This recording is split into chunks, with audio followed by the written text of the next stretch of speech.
நேயர்களுக்கு வணக்கம். மகாராஷ்டிரா மற்றும் ஜார்க்கண்ட் உள்ளிட்ட 2 மாநிலங்களில் நடைபெற்று முடிந்திருக்கக்கூடிய சட்டமன்ற தேர்தலில் பதிவாகி இருக்கக்கூடிய வாக்குகள் எண்ணப்படக்கூடிய பணிகள் சரியாக காலை 8 மணிக்கு தொடங்கியிருக்கிறது.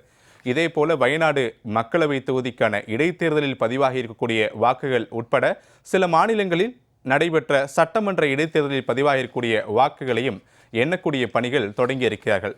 பாரதிய ஜனதா கட்சி அடுத்தடுத்து பல மாநிலங்களில் வெற்றி பெற்று வரக்கூடிய நிலையில் இந்த 2 தேர்தல்கள் பாஜகவிற்கு மிக முக்கியம். அதே போல காங்கிரஸ் கட்சிக்கு முக்கியமான ஒன்றாக பார்க்க முடிகிறது. இதற்கான காரணம் எதிர்க்கட்சிகள் ஆளக்கூடிய மாநிலங்களில் ஒன்றான ஜார்க்கண்ட் முக்தி மோர்ச்சா ஜார்க்கண்ட் மாநிலத்தில் ஆட்சியை தக்க வைத்துக் கொள்ளப் போகிறார்களா, காங்கிரஸ் கூட்டணியில் இருக்கிறார்கள், என்ன நிலைப்பாட்டை மக்கள் எடுத்திருக்கிறார்கள் என்பதையெல்லாம் அடுத்தடுத்து வரக்கூடிய தேர்தல் முடிவுகளில் பார்க்க இருக்கிறோம். இந்த தேர்தல் முடிவுகளோடு சேர்த்து 2 மாநிலங்களில் எந்த கட்சிக்கு ஆதரவு இருந்தது, எந்த கட்சிக்கு ஆதரவு இல்லாமல் போனது, ஆதரவு ஒருவேளை இல்லாமல் போயிருந்தால் அதற்கான காரணங்கள் என்ன, ஆதரவு இருந்தால் கடந்த காலங்களை ஒப்பிட்டு இந்த ஆதரவு வருவதற்கான காரணங்கள் என்ன, இப்படியான பல விஷயங்கள் குறித்து நம்மோடு விருந்தினர்கள் கருத்துக்களை பகிர்ந்து கொள்ள இருக்கிறார்கள். முன்னதாக விருந்தினர்களை வரவேற்று விடலாம். அரங்கத்திற்கு வந்திருக்கக்கூடிய வழக்கறிஞர் பாண்டியன் மற்றும் அரசியல் விமர்சகர் ராம்கி, உங்கள் இருவரையும் நான் நிகழ்ச்சிக்கு வரவேற்கிறேன். நம்மோடு இணைய வழியில் இணைந்திருக்கிறார் காங்கிரஸ் கட்சியினுடைய செய்தி தொடர்பாளர் சந்திரசேகர் சார், அவரையும் நாம் நிகழ்ச்சிக்கு வரவேற்கிறேன். அதே போல இன்னும் சற்று நேரத்தில் அரசியல் விமர்சகர் சரவண பெருமாளும் நம்மோடு இணைய வழியில் இணைய இருக்கிறார். அவரையும் முன்கூட்டியே நாம் வரவேற்று விடலாம். தொடங்குறதே ராம்கி சார்கிட்ட தொடங்கலாம்னு நினைக்கிறேன். ராம்கி சார், 8 மணிக்கு தான் நம்ம செய்தியே போட்டோம், வாக்கு எண்ணிக்கை தொடங்கியிருக்கேன். ஆனால் காலையில் 6 மணிக்கெல்லாம் டெல்லியில் இருக்கக்கூடிய பாஜக தலைமை அலுவலகத்தில் இனிப்புகள்லாம் தயாரிக்க ஆரம்பிச்சிட்டாங்க. அப்போ அவங்களுக்கு தெரிஞ்சிருச்சா வெற்றி என்ன, எனக்கு எப்படி எதிர்பார்க்கலாம் இந்த 2 மாநில தேர்தல் முடிவுகள்? எக்ஸிட் போல் சர்வேஸ் எல்லாமே பாஜகவுக்கு ரொம்ப ஆதரவான ஒரு முடிவுகள் தான் கொடுத்துருக்கு. சமீபத்தில் நாடாளுமன்ற தேர்தலேருந்து ஆரம்பித்து சமீபத்தில் நடந்த ஹரியானா காஷ்மீர் சட்டமன்ற தேர்தலில் கூட அந்த எக்ஸிட் போல் ப்ரொடக்ஷன் பர்ஃபெக்டாக இல்லை. அதை வைத்து இல்லை அது ரிவர்ஸ் ஆகும் அப்படின்லாம் சொன்னாங்க. பட் இந்த கள சூழல் இருக்குது பார்த்தீங்களா, அது பாஜகவுக்கு கை கொடுத்துட்டு இருக்குது. அதுதான் பார்க்க முடியும். மோஸ்ட்லி ஒரு எப்படியும் நம்மளே ஒரு ப்ரிடிக்ட் பண்ணலாம், ஒரு 80% பாஜக சாதகமான சூழல் தான் இன்றைக்கி இருக்குது. ஸோ அதனால் அது முதல் கட்ட முடிவுகள்லாம் வரும்போது நம்ம சொல்லிடலாம். நான் முதல்ல இந்த போலிங் பர்சன்டேஜ்லேருந்து ஆரம்பிக்கிறேன். என்னென்னா நீங்கள் பார்த்தீங்கன்னா மகாராஷ்டிரா மட்டும் எடுத்துட்டிங்கன்னா 65.1%. இது கடந்த 20 ஆண்டுகளில் இதுதான் ஹையஸ்ட். ஆமாம், இல்லை ரொம்ப முக்கியமான விஷயம். ஏன்னா இதுக்கு முன்னாடி 2004 2014 பார்த்தீங்கன்னா 63.4 தான். அதாவது 2014 மோடி அலை கொஞ்சம் உச்சத்தில் இருந்தபோது அங்கே 63% வாக்குகள் தான் பதிவானுச்சு. இங்கே கொஞ்சம் 2% கூடுதலுங்கிறது நீங்கள் தமிழ்நாட்டுக்கு மகாராஷ்டிரா ஒப்பிட்டு பார்க்கும்போது அது ரொம்ப அதிகம். ஏன்னா இங்கே இந்த அரசியல் அவேர்னஸ், பொலிட்டிக்கல் அவேர்னஸ் இங்கே அதிகம். அங்கே க்ரௌடு மக்களை உள்ளே கொண்டு ஓட்டு போட வைக்கிறதுலாம் அதுக்கான அந்த வசீகரமான தலைவர்கள், இந்த வசீகரமான கோஷங்கள்லாம் எப்போவுமே அந்த தேர்தலில் குறைவாக இருக்கும். ஏன்னா நான் அந்த காலத்தில் பணியாற்றுறேன். 2 ஆண்டுகள் மகாராஷ்டிரா இருந்த பணியாற்றுற அந்த அனுபவம் எனக்கு இருந்தனால அந்த அனுபவத்தை அடுப்பில் சொல்கிறேன். ஸோ வசீகரமான தலைவர்கள் அங்கே குறையும். ஆனால் களத்தில் போட்டியாளர்கள் ரொம்ப அதிகமாக இருப்பாங்க. 4 முனை போட்டி எப்போதுமே இருக்கும். ஸோ அதனால் இயல்பாகவே ஓட் பர்சன்டேஜ் ரொம்ப கம்மியாக இருக்கும். ஸோ அப்படி இருக்கும்போது இது ஒரு பெரிய விஷயம். ஏன்னா இதுக்கு முன்னாடி 95 தான் பார்த்தீங்கன்னா 71% போலிங் ஆச்சு. ஏன்னா அப்போ பாஜக சிவசேனா இப்போ 2 பேருக்கு ஒரு பெரிய அலைன்ஸ் ஒரு இந்துத்துவ எழுச்சிலாம் ஒரு உச்சத்தில் இருந்த காலம் அது. ஸோ அதனால அவ்வளோ பெரிய பர்சன்டேஜ். அதுக்கப்புறம் அப்படி ஒரு இதை நம்ம பார்க்கவே இல்லை. அதுக்கப்புறம் 30 ஆண்டுகளில் ஒன்றும் பெருசாக ஒன்றும் மாற்றமே இல்லை.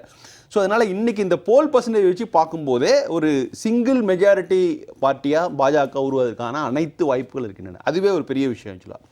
அது வந்துருச்சுன்னா அதுக்கப்புறம், ஏன்னா நீங்கள் ஏற்கனவே 2 பிரதான கட்சிகள் அடுத்த லைனில் இருக்க என்சிபி ஆகட்டும் சிவசேனா ரெண்டுமே ஒரு ஸ்பிட்டாகி தான் இருக்குது. அப்படிங்கும்போது பாஜக ஒரு 120 சீட்டை தாண்டிட்டாங்களாலே ஏதாவது ஒரு கட்சி நிச்சயமாக சப்போர்ட் பண்ணும். அதில் அந்த கால்குலேஷன்ஸ்லாம் மாறும். ஸோ அப்படி பார்க்கும்போது எப்படி இருந்தாலும் மகாராஷ்டிரா பாஜக சாதகமான சூழல் தான் இருக்குது.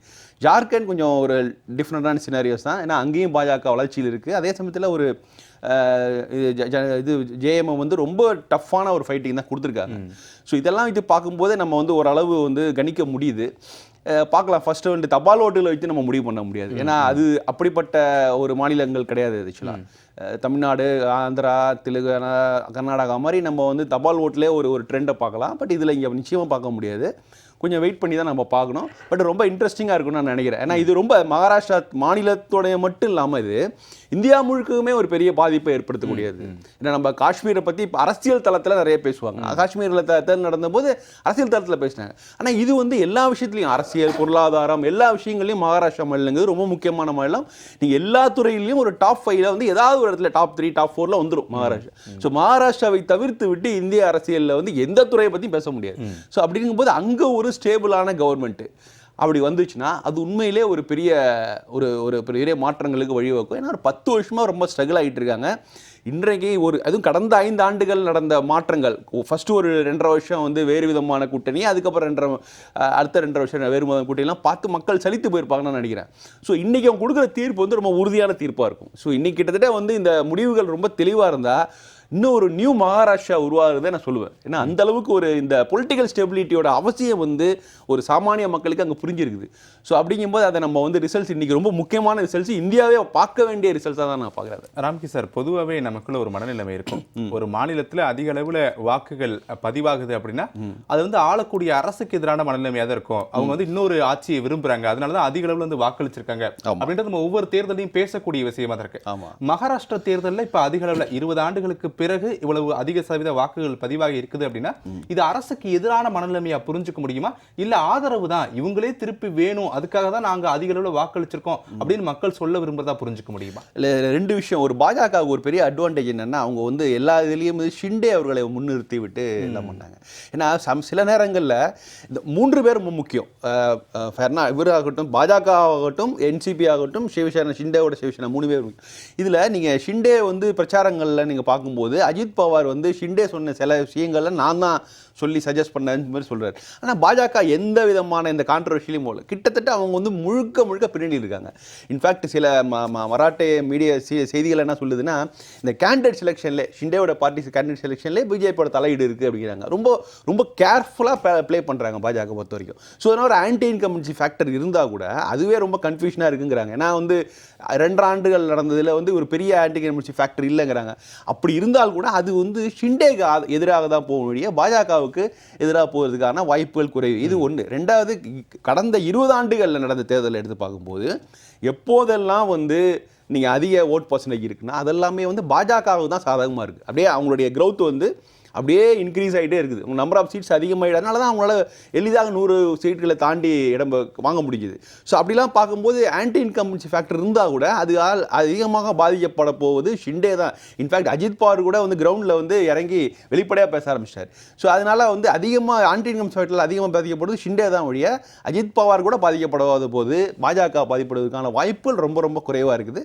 அதனால் எல்லா விதத்திலையும் பார்க்கும்போது பாஜகவுக்கு சாதகமான சூழலாக தான் நான் பார்க்குறேன். சரி, நம்ம தொடர்ந்து பேசலாம். சந்திரசேகரன் சார், தேர்தலுக்கு பிந்தைய கருத்து கணிப்பு முடிவுகளை நம்ம பார்த்திருப்போம். கருத்து கணிப்பு முடிவுகளை விட மக்கள் அளித்திருக்கக்கூடிய வாக்குகள் இன்று எண்ணப்படக்கூடிய சதவீதம் தான் நம்ம முக்கியமா பார்க்க வேண்டிய ஒன்று. ஆனாலும் கூட இந்த தேர்தல் முடிவுகளை காங்கிரஸ் கட்சிக்கு எவ்வளவு முக்கியத்துவம் வாய்ந்தது? ஒரு தேர்தலுமே எல்லா அரசியல் கட்சிகளுக்கும் ஒரு முக்கியத்துவம் வாய்ந்த தேர்தல் இல்லை என்று மறுக்க முடியாது. அதுலேயும் தேசிய கட்சியாக இருக்கின்ற பாஜக, காங்கிரஸ் இரண்டுக்குமே இது ஒரு முக்கியமான தேர்தல் தான். இதுல ஒரு கருத்து என்னன்னா, கடந்த 2.5-3 ஆண்டுகளாக ஷிண்டே தலைமையிலான ஆட்சியில பல பிரச்சனைகள், அங்க எதிர்கருத்துக்கள், ஆட்சி மாற்றத்திற்கான ஒரு மக்களுடைய எண்ணங்கள், ஓட்டங்கள் இருந்ததை நம்ம பார்த்தோம். அதுதான் அந்த 2024 பாராளுமன்ற தேர்தலில் எதிரொலித்ததை பார்த்தோம். ஏனென்றால் அங்க எப்பொழுதுமே மோடி, மற்றபடி இந்து ஃபேக்டரு, மற்ற எதுவாக இருந்தாலும் அங்க பாஜகவுக்கு ஆதரவாக ஒழித்த நிலையில இவர்கள் அங்கு வெற்றி பெற முடியல. கடந்த முறை வெற்றி பெற்ற மாதிரி பாராளுமன்ற தேர்தலில் அங்கு வெற்றி பெற முடியல. இந்தியா கூட்டணி தான் அங்கு வெற்றி பெற்றதை பார்த்தோம் பாராளுமன்ற தேர்தலில். இது அவர்களுக்கு ஒரு பெரிய மைனஸாக இருக்கும். அதற்கு பிறகுதான் இவர்களே என்ன செய்வார்கள் என்று சொன்னால், காஷ்மீர் மற்றும் ஹரியானா தேர்தலோடு சேர்த்து வைக்கப்பட வேண்டிய இந்த 4 மாநிலமும் ஒன்றாக தான் வைக்கப்படுவது. பார்த்தீங்கன்னா மகாராஷ்டிரா, ஜார்க்கண்ட், காஷ்மீர் அல்லது ஹரியானா இதெல்லாம் ஒன்றாக சேர்த்து வைக்கக்கூடிய சூழ்நிலை தான் எப்பொழுதுமே இருந்துச்சு. ஆனால் இவர்கள் வந்து இந்த மகாராஷ்டிரால அவர்களுக்கு ஏற்ற சூழ்நிலை இல்லை என்பதற்காக, சில சூழ்நிலைகளை உருவாக்க வேண்டும் என்பதற்காக, அந்த கூட்டணியிலும் சில சலசலப்புகள் இருந்தன, அதை சரி செய்ய வேண்டும் என்பதற்காக கொஞ்சம் கால அவகாசத்தை எடுத்துக்கொண்டதை நம்ம பார்த்தோம். ஒரு ஸ்கீம் அந்த இதை டெவலப் பண்ணாங்க. அதாவது 1500 ரூபாய் மகளிருக்கு உரிமை தொகை கொடுக்குறோம்னு சொல்லி அதை எல்லாருக்கும் கொண்டு போய் சேர்க்கணும்னு அவசரமா அந்த திட்டத்தை இப்ப நீங்க தமிழ்நாட்டுல 1000 ரூபாய் மகளிருக்கு கொடுத்தாங்க. அதை என்ன பண்ணாங்க, பல கட்டமா ஸ்கிரீனிங் பண்ணி அதற்கு பிறகுதான் அங்க கொண்டு போனாங்க. ஆனா அவர்கள் வந்து உடனடியாக அமுல்படுத்த வேண்டும், எல்லோருக்கும் ரீச் பண்ண வேண்டும் என்பதற்காக பல ஃபிளா இருந்துச்சு அந்த திட்டத்துல, பல பிரச்சனைகள் இருந்தும் அதை உடனே கொண்டு சென்று சேர்க்க வேண்டும் என்பதற்காக செய்ததை பார்த்தோம். இரண்டாவது, மகாராஷ்டிரால பாத்தீங்கன்னா இந்த பருத்தி, வெங்காயம், சோயாபீன்ஸ் இந்த விளைச்சல்ல விவசாயிகள் பல பாதிப்புகளை சந்தித்ததை பார்த்தாங்க. ஏற்றுமதிக்கான தடை, தேர்தலுக்கு அறிவிப்பிற்கு முன்பு வரை ஏற்றுமதிக்கான தடை இருந்தது. ஆனால் இந்த தேர்தல் வருகிறது என்பதற்காக அந்த ஏற்றுமதிக்கான தடையையும் விலக்கி கொண்டார்கள். இதையெல்லாம் விவசாயிகள் உணர்ந்திருக்காங்க அப்படின்னு தான் நான் பாக்குறேன். அது மாதிரி ஒவ்வொரு விஷயத்திலையும் நீங்க அவர் திரு ராம்கி அவர்கள் கூட சொன்னாரு, பாஜக வந்து தனிப்பெரும்பான்மையா வெற்றி பெறும், மைனஸ் ஆனா கூட அது சிண்டைக்கு தான் மைனஸ் ஆகும்ன்றார். இது வந்து அங்கு கண்டிப்பாக எந்த கட்சிக்கு எந்த கூட்டணி வந்தாலும் அங்கு கூட்டணி ஆட்சி தான் என்பது நிர்ணயிக்கப்பட்ட ஒன்று. தனிப்பெரும் கட்சியாக, ஏன்னா பாஜகவே கூட ஒரு 140 அளவில் தான் போட்டியே பண்றாங்க. அவர்கள் 140 வெற்றி பெற்றாதான் நீங்க அங்க தனிப்பெரும் கட்சியாக அங்க உருவாகி நீங்க ஆட்சியை பிடிக்க முடியும். ஆனால் அங்கு ஷிண்டேக்கு மைனஸ் ஆனாலும் சரி, அஜித் பவாருக்கு மைனஸ் ஆனாலும் சரி, அது அந்த கூட்டணிக்கான ஒரு மைனஸாகத்தான் பார்க்கப்படும். அந்த கூட்டணியாக வெற்றி பெற முடியாத நிலைதான் ஏற்படும் நான் நினைக்கிறேன். இந்த புறம் என்ன எடுத்துக்கொண்டால் பல கருத்து முரண்பாடுகள் இருப்பதை நாம் மறுக்க முடியாது. எங்களுடைய காங்கிரஸ் கட்சியாக இருக்கட்டும், சிவசேனாவாக, குறிப்பாக சிவசேனாவுடைய உத்தவ் தாக்கரே சிவசேனாவாக இருக்கட்டும், சில கருத்து முரண்பாடுகள் இருப்பது. ஏனென்றால் தேசியவாத காங்கிரசும் ஒத்த கருத்துள்ள ஒரு கட்சிகள் தான். ஆனால் சிவசேனா என்பது ஒரு முரண்பாடுள்ள கட்சியாக இருந்தால் கூட பாஜக சிவசேனாவிற்கு ஒரு துரோகம் இழைத்து விட்டது என்ற கருத்து அந்த தொண்டர்கள், கட்சி தொண்டர்கள், அதாவது பால் தாக்கரேயால் உருவாக்கப்பட்ட தொண்டர்களுக்கு இருப்பதாக அங்கு இருந்து வரும் கள தகவல்கள் தெரிவிக்கின்றன.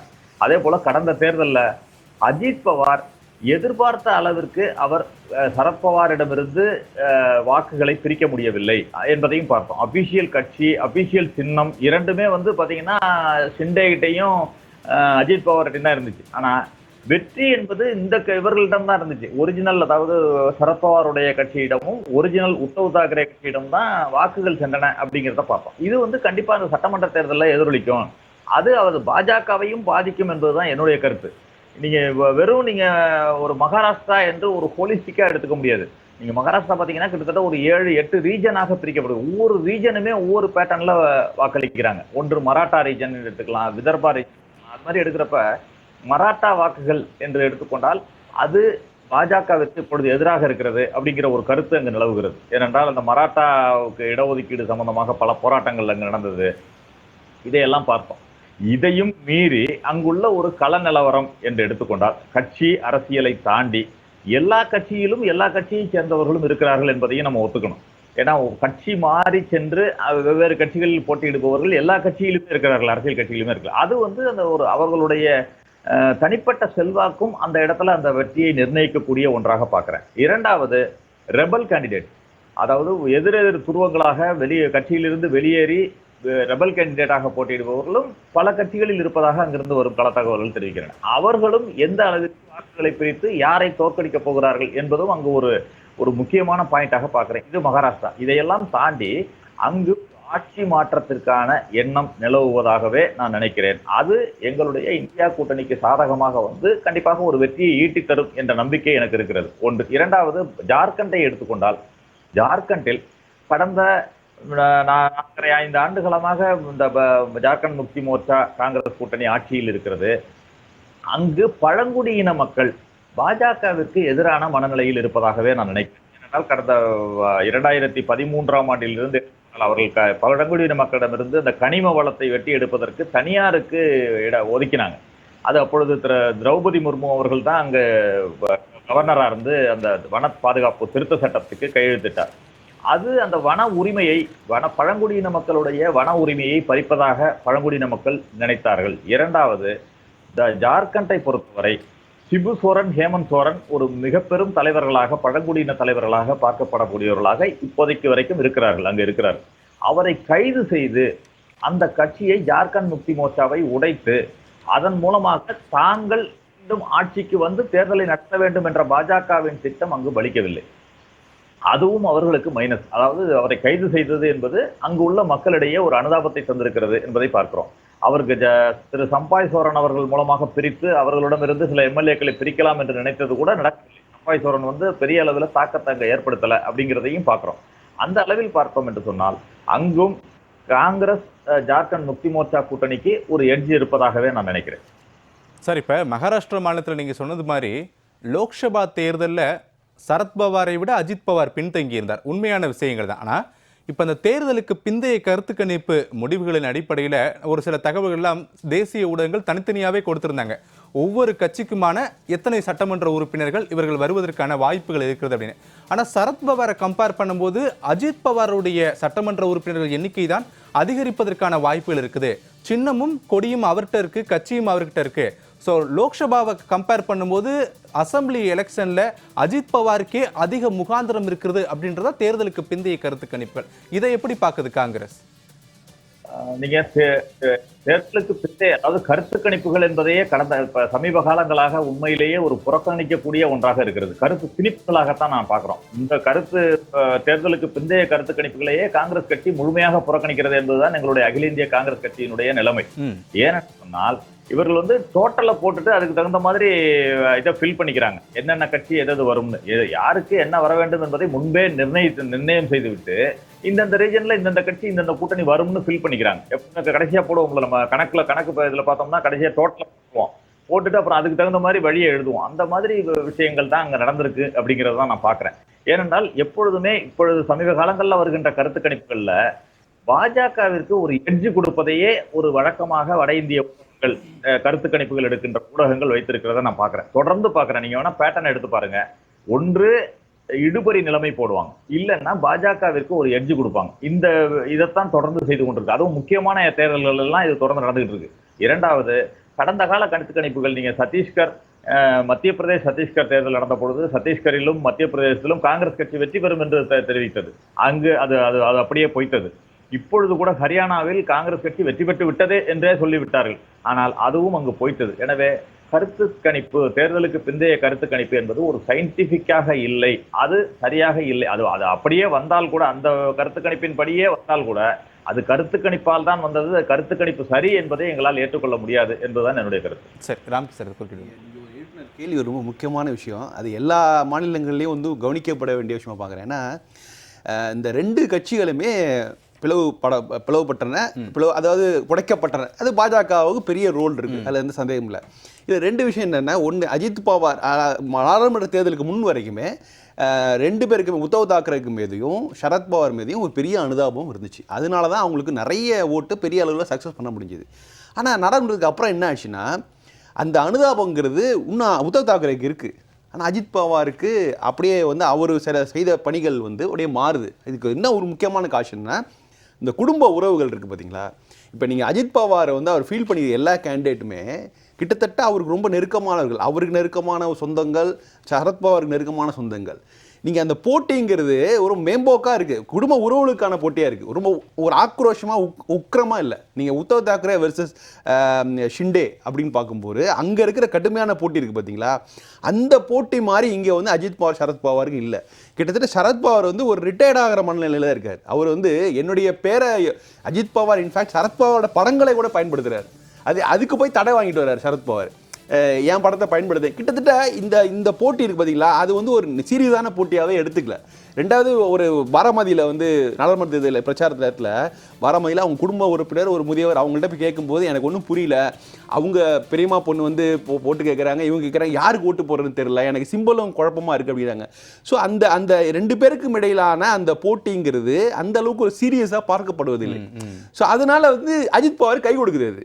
ஸோ அதை அவர் ப்ளே பண்ணி சிம்பிள் அவர்கிட்ட தான் இருக்குது, கட்சி அவர்கிட்ட தான் இருக்குது. ஆனால் சரத்பவார் ஃபேக்டர் அவர் நியூட்ரலைஸ் பண்ணிட்டே போகிறாரு. ஆனால் இங்கே உக்கிரமாக இருக்குது. அதனால இன்றைய ரிசல்ட்ஸ்க்கு அப்புறம் என்ன தெரியும்னா, யார் உண்மையான சிவசேனா அப்படிங்கிறது ஒரு முடிவுக்கு வர முடியும். ஏன்னா ரெண்டு கடுமையான ஃபைட், ரெண்டு பேரும் கிட்டத்தட்ட 47 இடங்களில் மோதிக்கிறாங்க, உத்தவ் தாக்கரேவும் ஷிண்டேவும். பட் இங்கே அப்படி கிடையாது, பல இடங்கள் நேரடியான மோதலே இல்லை. ஸோ அதனால் இந்த கட்சி என்ன வேணாலும் ஆகும், ரெண்டு பேரும் சேருவதற்கான அனைத்து வாய்ப்புகளும் அஜித் பவாரும் சரத்பவாரும் நாளைக்கே நாளான்னைக்கே ரெண்டு பேரும் இணையறதுக்கான வாய்ப்புகள் இருக்குது. இப்படி இருக்கும்போது அவங்க தொண்டர்கள் எப்படி உறுதியான முடிவு எடுப்பாங்க. ஸோ அந்த ஃபேக்டர் இங்கே அப்ளை ஆகாது, அங்கே அப்ளை ஆகுது நிச்சயமாக இருக்குது. ஏன்னா அது வாழ்வாசாவா போராட்டம் வச்சுலாம். பார்ட்டி சம்பந்தம் இல்லாத ஒருத்தர் வந்து ஒரு பார்ட்டியை கையில் எடுத்துருக்காரு. இங்கே வந்து குடும்ப உறவுங்கிறதுனால அந்த அளவுக்கு ஒரு வீழ்ச்சி, அந்த ஆக்ரோஷம் இல்லைங்க. இல்லை. சரி, பாண்டியன் சார் எப்படி பார்க்கலாம் 2 மாநில சட்டமன்ற தேர்தல் முடிவுகள்? இப்போ கூட நம்ம பார்த்தோம், 2 மாநிலங்களையும் பாஜக கூட்டணி தான் முன்னிலை நம்ம பிரேக்கிங்கில் பார்த்துட்டு இருக்கோம். என்ன சொல்ல வருது தேர்தல் முடிவு? இல்லை, இப்போ சாரே சொல்லிட்டாரு, அந்த இவர் சந்திரசேகர சார் சொன்னார், இது 4 தேர்தலும் ஒன்றா வைக்கணும் அப்படின்னு சொல்லி வச்சுருக்கணும். அப்படி தான் நடந்துகிட்டு இருந்துச்சு லாஸ்ட்டு அந்த எலெக்ஷனில் வந்து நீங்கள் கவனித்து பார்த்தீங்கன்னா இந்த 4 ஒன்றா நடக்கும். அதாவது ஏற்கனவே ஜம்மு காஷ்மீர், ஹரியானா, இது 2 சேர்த்து 4 ஒன்றா நடந்திருக்கணும். அப்போ தேர்தல் கமிஷனுங்கிறது கடந்த ஒரு குறிப்பிட்ட காலத்துலேருந்து பார்த்திங்கன்னா அது வந்து ஒரு பிரான்ச்சாக தான் வேலை செய்யுது. யாரோட பிரான்ச்சாக? ஒரு ஒன்றிய அரசோட பிரான்ச்சாக, அதாவது பிஜேபியோட பிரான்ச்சாக தான் நம்ம பார்க்குறோம். இப்போ ஏன் அப்படின்னு கேட்டிங்கன்னா 2 நாளாக வச்சுருந்தாங்கன்னா நம்ம அதை அப்படி பார்க்க போகிறதில்ல. அப்புறம் இப்போ புதுசாக ஒரு போன எலெக்ஷன், அதுக்கு முந்தி சில எலெக்ஷன்லேயும் பார்த்திங்கன்னா 10:30 மணிக்கு தான் ரிசல்ட்டே மாறும். அப்போ இது வந்து போன தடவை இப்படி இருந்துச்சு ரிவர்ஸில். அந்த 2 ஸ்டேட்டுக்கும் 10:30 மணி வரை இந்தியா கூட்டணி கூட இருந்துச்சு. 10:30 மணிலேருந்து அப்புறம் பார்த்துருச்சு. அப்போ இது இப்போ அப்படி மாறப்போதா, இல்லை இதுதான் இப்போ எக்ஸிட் போல் மாதிரி அப்படியே போதா அப்படிங்கிறது 10:30க்கு தான் தெரியும் நமக்கு. அதனால் இதை வந்து நம்ம எப்போதுமே எலெக்ஷன் கமிஷனோட சேர்த்து பார்க்கணும், இவிஎம் மிஷினோடையும் சேர்த்து பார்க்கணும். ஏன்னா இதில் வந்து நம்ம வந்து அதுக்கு ப்ரூஃப் வந்து நான் ஒழுங்காக செய்யலை யாரும். காங்கிரஸ் வந்து அது முழுக்க இந்த விஷயத்தில் வந்து போன தடவை தான் சொல்லியிருக்காங்க, இன்னும் அது முழுமையாக அதில் வந்து சொல்லலை. ஏன்னா நிறைய அதில் வந்து இது இருக்கிறதுக்கான வாய்ப்பு இருக்குது. அதாவது ஜெயிக்குது தோக்குதுங்கிறதுக்கே நான் கவலைப்படல. நீங்கள் வந்து இப்போ அமெரிக்காவில் நடந்த எலெக்ஷன் சரி, இலங்கையில் நடந்த எலெக்ஷன் சரி, எலெக்ஷன் முடிஞ்சோன்னே அடுத்த ஒரு கொஞ்சம் நேரத்துலேயே கவுண்டிங் ஆரம்பிச்சிருது. அப்போ நமக்கு தூக்கிட்டு போய் ஒரு காலேஜ்லேயோ ஒரு ஸ்கூல்லையோ கொண்டு பொட்டியெல்லாம் அடைச்சி வச்சு என்றதுக்கெல்லாம் தேவையில்லாத காலகட்டம். ஏன்னா நமக்கு வந்து ஒரே தேர்தல் ஒரே நாடுன்னு வைக்கிறதுக்கு ரீசனே என்ன சொல்கிறாங்கன்னா, இவ்வளோ நாள் தேர்தல் நடக்குது. அப்போ அதுதான் ரீசன் சொன்னாங்கன்னாக்கா, நீங்கள் 7-8 நாள் போதும் இப்போ வந்து வேட்புமனு தாக்கல்லேருந்து. ஏன்னா இப்போல்லாம் நிறைய டெக்னாலஜி மாறிடுச்சு, பிரிண்ட் பண்ணி சீக்கிரம் வைக்கிறதெல்லாம் ஒரு மேட்டரே கிடையாது. வந்து அப்போ பிரைம் மினிஸ்டர் அவருடைய வசதிக்கு தகுந்த மாதிரி தான் தேர்தலே வந்து 7 கட்டம் பாருங்கள். ஒரு சின்ன ஸ்டேட் 81 தொகுதி, அதுக்கு 2 கட்டம். ஒரு 288 தொகுதி, தமிழ்நாட்டில் 234 தொகுதிக்கெல்லாம் ஒரே கட்டம். அப்போ இது வந்து இது கூட நடத்த முடியலையா அப்படின்னு ஒரு கேள்வி வருது. ஆனால் அவங்க நடத்த முடியாது கிடையாது, அதை வேணுக்குன்னே செய்கிறாங்க அப்படிங்கிறது தான் என்னுடைய பார்வையில் இருக்குது. இப்போ அடுத்த எலெக்ஷன் ரிசல்ட்டுக்கு வந்துடுவோம். இப்போ சமீபத்தில் நடந்த மே மாத ஜென்ரல் எலெக்ஷனில் மகாராஷ்டிராவில் வந்து பார்த்திங்கனாக்கா மொத்தம் 48 எம்பி தொகுதி. பிஜேபி வந்து போன 303லேருந்து 240 வந்ததுக்கு 2 காரணம். ஒன்று ஊபி, 2வது மகாராஷ்டிராவில் பார்த்திங்கனாக்கா இந்தியா கூட்டணி வந்து 30 சீட்டு ஜெயிச்சிருக்காங்க. அதில் குறிப்பாக காங்கிரஸ் 13, என்சிபி 8, சிவசேனா உத்தம் தாக்கரே கிட்டத்தட்ட 9 தொகுதி. அப்போ 30 தொகுதி வந்திருக்காங்க. இவங்க 17 தான் வந்திருக்காங்க, ஒரு இண்டிபெண்ட். அப்போ அதை வச்சு பார்க்க போனால் இந்த நடையும் வந்து இந்தியா கூட்டணி தான் வரணும். ஆனால் இப்போ ஆரம்பிச்சிருக்க ரிசல்ட் வந்து இதுக்கு நேர் எதிராக இருக்குது. இதுக்கு தான் என்ன பண்ணுறாங்கன்னா, இந்த தேர்தலை தள்ளி வச்சுட்டு இந்த 1500 ரூபாயை வந்து சந்திரசேகர் சொன்ன மாதிரி 1500 ரூபா பெண்களுக்கு தமிழ்நாட்டில் கொடுத்த மாதிரி இதே வலதுசாரிகள், இதே பிஜேபியில் உள்ளவங்க எல்லாரும் ஒரு 2 வருஷத்துக்கு முந்தி வர எல்லா வந்து இந்த உரிமை தொகைன்னு நம்ம சொன்னால் கூட எல்லா இலவசங்கள் நம்ம சொல்லி அதை ரொம்ப கேவலமாக பார்த்த காலம் போய் இப்போ வந்து அவரோட செல்வாக்கு, மோடியோட செல்வாக்கு குறைய மாநிலத்தில் வரும்போது அவங்க என்ன பண்ணுறாங்கன்னா, தமிழ்நாடு எப்படி மாடலில் வந்து எடுத்துகிட்டு போணுச்சோ, இது வந்து இப்போ மட்டும் இல்லை, திமுக இருக்கட்டும், அதிமுக இருக்கட்டும், எல்லாருமே எடுத்துகிட்டு போன மாடலை வந்து இப்போ கிட்டத்தட்ட எல்லா ஸ்டேட்டுக்கும் போயிடுச்சு. மத்திய பிரதேசத்துக்கு போயிடுச்சு, மகாராஷ்டிராவுக்கு போயிட்டு, ஊபிக்கு போயிட்டு, எல்லாத்துக்கும் பிஜேபி ஆள்ற ஸ்டேட்டுக்கே போயிடுச்சு. அப்போ இதை வச்சு தான் ஜெயிக்கணும் அப்படிங்கிற ஒரு கட்டாயத்துக்கு வந்துட்டாங்க. அப்படிங்கும்போது பிஜேபியோட செல்வாக்கு வந்து அந்த கோர் அவங்க தத்துவத்திலேருந்து அதுக்கு வந்து மரியாதை இல்லை வடநாட்டிலேயே அப்படிங்கிறத தான் இதை குறிக்கிறதா நான் கருதுறேன். இப்போது ஜார்க்கண்ட்லேயும் மகாராஷ்டிராவிலையும் மக்கள் தான் வாக்களிக்க போகிறாங்க. நீங்கள் முன்னாடி ஒரு விஷயத்தை சொன்னீங்க, தேர்தல் ஆணையத்தையும் பார்க்கணும், இவிஎம் மிஷினை பார்க்கணும். இவிஎம் கூட ஓகே, அது ஒரு வேற ஒரு பகுதி, ரொம்ப பெருசாக பேச வேண்டாம். இப்போ தேர்தல் வந்து 4 மாநிலங்களுக்கும் ஒரே நேரத்தில் தேர்தல் அறிவிச்சிருந்தா காங்கிரஸுக்கு இந்த நிலைமை மாறி இருக்குன்னு சொல்ல வரீங்களா? கட்டாயமா.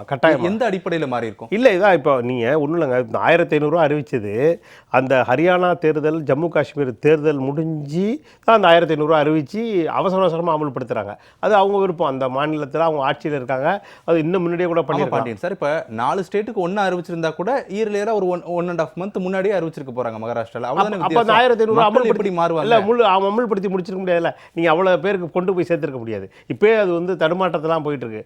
அது அவங்க பிரச்சனை. அது நம்ம பத்தி கவலைப்பட வேண்டியதில்லை. அது நிர்வாக கோளாறு கூட இருக்கலாம், நான் இல்லைன்னு சொல்லலை. ஆனா இந்த அறிவிச்சிட்டு இந்த ஜெயிக்கிற பர்சன்டேஜை அந்த ஓட்டு அடிப்படையில் கொண்டு வரணுங்கிறதான அவங்களுக்கு நெருக்கடியாக தெரியுது நமக்கு.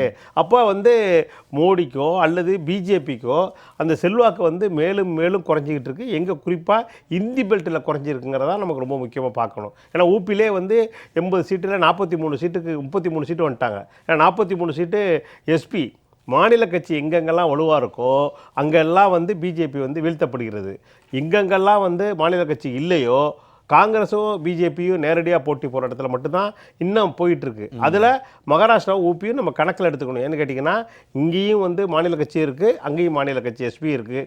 அதனால காங்கிரஸ் சேர்ந்து வருது. அது வந்து நமக்கு நல்ல விஷயமா நான் பார்க்குறேன். அந்த விஷயம் இன்னைக்கு இந்த 2 ஸ்டேட்டுடைய அசம்பிளி எலெக்ஷன் பார்க்கும்போது யூபியுடைய பை எலெக்ஷனும் போயிட்டு இருக்கு. அதுதான் ரொம்ப முக்கியம். நமக்கு 9 சீட்டு அதில் முக்கியம். ஏன்னா 9 சீட்டுமே சமாஜ்வாடி பார்ட்டி நிற்கிது. காங்கிரஸ் அங்கே நிற்கல, சமாஜ்வாடி பார்ட்டி கொடுத்துருக்காங்க. நான் ரொம்ப எதிர்பார்க்கறது இந்த ரிசல்ட்டை விட அந்த 9 ரிசல்ட்டையும் நான் ரொம்ப எதிர்பார்க்குறதா. சரி, நம்ம தொடர்ந்து பேசலாம்.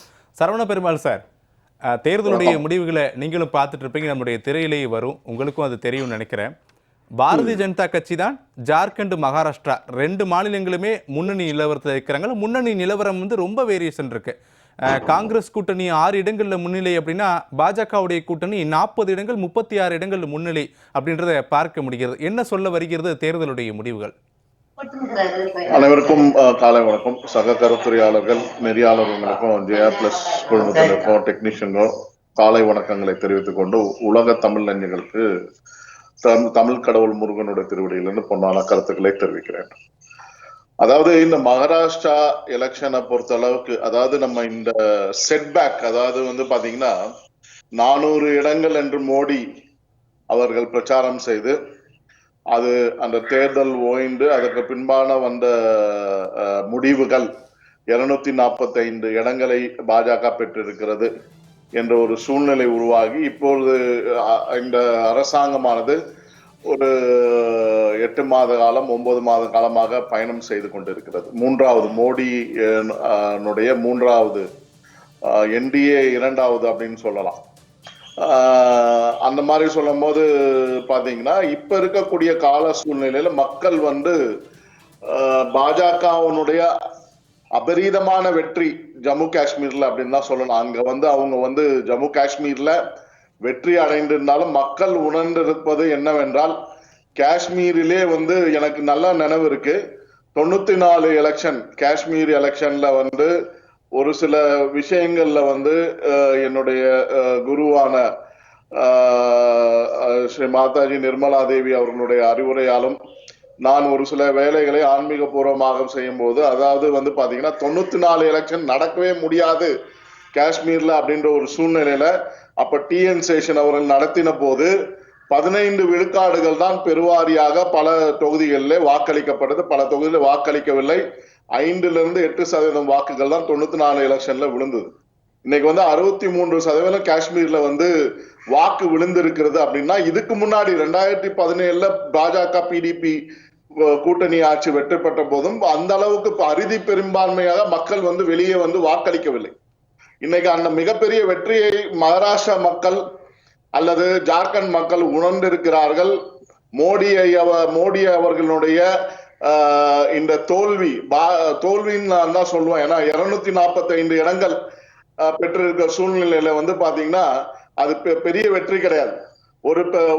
ஒரு பகுதியாக அவர் தோல்விதான் அடைஞ்சிருக்காரு. அதற்கு காரணம் என்ன என்று பாத்தீங்கன்னா யூபியில வந்து இவங்க செய்த பொய் பிரச்சாரம். எப்பவுமே வந்து பாத்தீங்கன்னா கக்கனை தோக்கடிச்சது, காமராஜரை தோக்கடிச்சது பொய் பிரச்சாரம். 1996 ஜெயலலிதா அம்மையாரை பொய் பிரச்சாரம் செய்து வீழ்த்தினார்கள். இப்படிதான் வந்து பல பொய் பிரச்சாரங்களை செய்து வீழ்த்தக்கூடிய அணியாக இந்தியா கூட்டணி பொய் பிரச்சார மாடல், திராவிட மாடல் என்று இங்கு தமிழகத்திலும் இந்தி கூட்டணி என்று இந்திய அளவிலும் செயல்பட்டு கொண்டிருக்கக்கூடிய இந்த பிரச்சாரத்தை இன்னைக்கு மகாராஷ்டிரா மக்களும் அது இல்லாமல் வந்து ஜார்க்கண்ட் என்று இருக்க மக்களும் அவங்க வந்து சொன்னார். இப்போ நம்மளோட விவாத மேடையில இருக்கக்கூடிய, அதாவது ட்ரைபல், அதாவது பழங்குடியினருக்கு ஆதரவாக தான் இவர்கள் சிபு சோரன் இவர்கள்லாம் செயல்படுகிறாங்க அப்படின்றது அது தவறான கருத்து. எனக்கு நண்பர்கள் வந்து ஜார்க்கண்டில் இப்ப கடந்த ஒரு 2 வருடங்களாக எனக்கு நன்றாக தெரியும். அவர்கள் சொல்லக்கூடிய விஷயம் என்னென்றால், ஜார்க்கண்டிலே சிபு சோரனும் இந்த சோரன் குடும்பத்தினரும் எப்படி கூட்டு குடும்பமாக கொள்ளையடிக்கிறார்கள், எப்படி தமிழகத்திலே இங்க குடும்ப ஆட்சியும் கூட்டு அரசியல் விஞ்ஞான பூர்வமான அரசியல் ஊழலை செய்து கொண்டு ஆட்சி செய்திருக்கக்கூடிய இந்த விடியா அரசு, அது போன்றுதான் அங்கேயும் வந்து மக்கள் இன்னைக்கு உணர்ந்து விட்டார்கள். இது நமக்கு தேவையில்லை. மோடி ஐயா அவர்கள் எடுத்திருக்கக்கூடிய, அதாவது இன்னைக்கு வந்து இந்த ஆகஸ்ட் மாசத்துல வந்து பாத்தீங்கன்னா நம்மளுடைய மோடி ஐயா அவர்கள் முதல் முறையாக மறுபடியும் தேர்தல் நடந்து கொண்டிருக்கு இந்திய அளவிலே. அதாவது உட்கட்சி தேர்தல், பாஜகவனோட உட்கட்சி தேர்தல், புதிய மெம்பர்ஷிப் டிரைவ் போயிட்டு இருக்கு. அதுல அவர் என்ன சொல்றாருன்னா, தெளிவா இன்னைக்கு வந்து குடும்ப ஆட்சி அகற்றுவதற்காக தெளிவாக இளைஞர்களை 30 வயதிலிருந்து 40 வயதுக்கு உட்பட்ட இளைஞர்களை தலைமை பொறுப்பில் அமர்த்துவதற்காக அடுத்த கட்ட ஆயத்த பணிகளை 2029 தேர்தலை நோக்கி காய் நகர்த்தி கொண்டிருப்பதாக தான் நான் கணிக்கிறேன். அந்த எண்ண ஓட்டங்களை மக்கள் புரிந்து கொண்டு இன்னைக்கு மகாராஷ்டிராவிலும் ஜார்க்கண்டிலும் அறுதி பெரும்பான்மையை கொடுத்த அளவுக்கு இந்த டிஃபரன்ஸ் வந்திருக்குன்னு தான் நான் பாக்குறேன். சரி, ஓகே. மக்கள் உணர்ந்து இருக்காங்க. இந்த பொய் பிரச்சாரம் என்பது யூபியில வந்து பாத்தீங்கன்னா, ஏன் வாரணாசியிலே வந்து பொய் பிரச்சாரம் சென்று 3 சுற்றுகளிலே மோடி அவர்களுக்கு தோல்வி கொடுத்த இந்த தேர்தல் பொய் பிரச்சாரம் இன்னைக்கு வந்து இந்த மகாராஷ்டிரா, காஷ்மீர் வாயிலாக, ஜார்க்கண்ட் வாயிலாக அடுத்தது 26 தேர்தல், அடுத்தது யூபியிலையும் வரப்போகுது, அடுத்தது நம்ம இதுல வரப்போகுது முக்கியமான தேர்தல் இந்த பிப்ரவரி மாசத்துல டெல்லியில வரப்போகுது. அதுலயும் வந்து முறியடிப்பாங்க. மக்கள் வந்து முறியடிக்கிறதுக்கு தயாராகிட்டாங்க. இனிமேல் பொய் பிரச்சார மாடல்கள் எல்லாமே வந்து இந்தியாவிலே முறியடிக்கப்படும் என்பதை மகாராஷ்டிரா மக்கள் உணர்த்தி இருக்கிறார்கள். எங்களுக்கு தேவை குடும்பமற்ற ஆட்சி, நிரந்தரமான ஒரு எங்களுடைய வளர்ச்சியை கொடுக்கக்கூடிய ஆட்சியை தான் கொடுக்க வேண்டும் என்று, நிரந்தரமாக ஒரு முடிவை கொடுக்க வேண்டும் என்றுதான் இன்றைக்கு முத்திரையை குத்திருக்கிறார்கள். சரி, குறிப்பாக தேர்தலுடைய முடிவுகள் அப்படின்றது வந்து காங்கிரஸ் கட்சி, காங்கிரசுடைய கூட்டணி செய்திருக்கக்கூடிய பொய் பிரச்சாரத்திற்கு பாஜகவிற்கு கொடுத்திருக்கூடிய ஆதரவு நீங்க சொல்ல வரீங்க. சரி, நான் ஒரு முதற்கட்ட கருத்தை எடுத்துக்கிறேன். ஒரு பிரேக் போயிட்டு நான் உங்ககிட்ட வரேன். சரவண பெருமாள் பாயிண்ட சொல்லி முடிச்சுக்கிறேன். 2009 இதுதான் மோடி அவர்கள் இன்னைக்கு வந்து இந்த மகாராஷ்டிராவிலும் சரி ஜார்க்கண்ட்லயும் பிரச்சாரமா வைத்தாரு. அதாவது உடுத்த உடை, உண்ண உணவு, இருக்க இடம் கொடுப்பேன் என்று 1965 பொய் பிரச்சாரத்தை வைத்த காங்கிரஸ் இன்றைக்கும் அதே பொய் பிரச்சாரத்தை தான் வைத்துக் கொண்டிருக்கிறது. தோத்தி கப்படா மக்கான் இதைதான் வைத்துக் கொண்டுதான் பிரச்சாரம் செய்து மக்களை இழிவுபடுத்தி, எவ்வளவுக்கு எவ்வளவு நம்மளுடைய ராணுவ வீரர்களை இழிவுபடுத்த முடியுமோ அவ்வளவுக்கு எவ்வளவு இழிவுபடுத்தி என்னென்ன முயற்சிகளை செய்ய அதையெல்லாம் மக்கள் முறியடித்து இருக்கிறார்கள். இந்தியா ஏற்கனவே வந்து ஒரு வல்லரசு நாடாக முன்னிலை பெற்றிருக்கிறதா புட்டின் போன்றவர்கள் சொல்லி இருக்கிறார்கள். பல பொருளாதார நிகழ்வு உலகளாவிய அளவில் இன்னைக்கு உற்று நோக்கி கொண்டு இருக்கிறார்கள். சரி, நம்ம தொடர்ந்து பேசலாம். சரவண பெருமாள், மகாராஷ்டிரா மற்றும் ஜார்க்கண்ட் உள்ளிட்ட 2 மாநிலங்களில் பதிவாகியிருக்கூடிய வாக்குகள் எண்ணக்கூடிய பணிகள் என்பது நடைபெற்று வருகிறது. இப்ப சமீபத்திய தரவுகள் அடிப்படையில் மகாராஷ்டிரா மற்றும் ஜார்க்கண்ட் மாநிலம், இதே போல வயநாடு மக்களவை தொகுதிக்கு நடைபெற்ற இடைத்தேர்தல் யார் யார் முன்னணி நிலவரத்தில் இருக்கிறார்கள் அப்படின்றத நம்ம பார்க்க முடிகிறது. மகாராஷ்டிரா மாநிலத்தில் பாரதிய ஜனதா கட்சி தலைமையிலான கூட்டணி 69 இடங்களில் முன்னணி நிலவரத்தில் இருக்கிறார்கள். அதை நம்ம திரையில பார்க்க முடிகிறது. இதே போல காங்கிரஸ் கூட்டணி என்பது 8 இடங்களிலும், அதே போல மற்றவை 6 இடங்களிலும் முன்னணி நிலவரத்தில் இருக்கிறார்கள். அதனையும் பார்க்க முடிகிறது. இதே போல பெரிதும் எதிர்பார்க்கப்பட்டிருக்கூடிய ஜார்க்கண்ட் மாநிலத்தில் இருக்கக்கூடிய 81 சட்டமன்ற தொகுதிகளில் பாஜக தலைமையிலான கூட்டணி 22 இடங்களிலும், ஜார்க்கண்ட் முக்தி மோர்ச்சா தலைமையிலான கூட்டணி 7 இடங்களிலும், மற்றவை 0 அப்படின்ற நிலைப்பாட்டில் இருக்கிறது. சரியா 45 நிமிடங்கள் கடந்திருக்கிறது வாக்கு எண்ணிக்கைகள் தொடங்கி. இந்த 45 நிமிடங்களில் தபால் வாக்குகள் மற்றும் முதல் சுற்று வாக்குகள் ஒரு சில சட்டமன்ற தொகுதிகளில் எண்ணப்பட்டிருக்கிறது அப்படின்ற தகவலின் அடிப்படையில் இந்த முடிவுகளை பார்க்க முடிகிறது. இந்த 2 மாநிலம் எவ்வளவு முக்கியமோ அதே போலதான் வயநாடு மக்களவை தொகுதிக்கான இந்த இடைத்தேர்தலும் அதிக அளவு முக்கியத்துவம் பெற்றிருக்கிறது. காங்கிரஸ் கட்சியினுடைய தேசிய பொதுச் செயலாளர் பிரியங்கா காந்தி இடைத்தேர்தலில் போட்டியிட்டு இருக்கிறார். பிரியங்கா காந்தி முன்னணி நிலவரத்தில் இருக்கார் அப்படின்றத நம்ம திரையில பார்க்க முடிகிறது. எதிர்பார்க்கப்பட்ட ஒன்றுதான். ராகுல் காந்திக்கு அடுத்தபடியாக பிரியங்கா காந்தியை மீண்டும் மக்கள் வெற்றி பெற செய்வார்கள் அப்படின்றதா தேர்தலுக்கு பிந்தைய கருத்து கணிப்பு முடிவுகளாகவும் இருந்த நிலையில பிரியங்கா காந்தி முன்னணி நிலவரத்தில் இருக்கார் அப்படின்றத பார்க்க முடியுது. நம்ம தொடர்ந்து விருந்தினர்கள்ட்ட பேசலாம். ராம்கி சார், முன் பேசிட்டு இருக்கும்போது சரவண பெருமாள் பேசும்போது நீங்க குறுக்கிட விரும்புனீங்க. என்ன சார்? என்ன ரெண்டு விஷயம். ஒன்று வந்து சொல்லும்போது குடும்ப அரசியல் ஜார்க்கண்டில் உச்சத்தில் இருக்கிறாங்க. அது என்னென்னா, நேஷனல் லெவலில் வந்து சிபு சோரன், அவருடைய மனைவி கல்பனா, அவங்கள பற்றின செய்திகள் நிறையா வந்தது. அஃப்கோர்ஸ் சோரன் ஃபேமிலிங்கிறது ரொம்ப பெரிய ஃபேமிலி, அதனால வந்து குடும்ப அரசியல் முழுக்க அவங்க தான் பண்ணுறதா அப்படின்னு நினைக்கிறேன். ஆனால் அப்படி கிடையாது. நிலமை ஆக்சுவலாக என்னென்னா, ஜார்க்கண்டை பொறுத்தவரைக்கும் எல்லா கட்சிகளுமே தங்களுடைய வாரிசுகளை முன்னிறுத்துறாங்க. பாஜக வந்து அதிகமாக ஃபீல் பண்ணியிருக்காங்க ஆக்சுவலாக. ஏன்னா காங்கிரஸ் வந்து எண்ணிக்கை அடிப்படையில் காங்கிரஸ் வந்து ஒரு செகண்டரி ஃபோர்ஸ் தாங்க.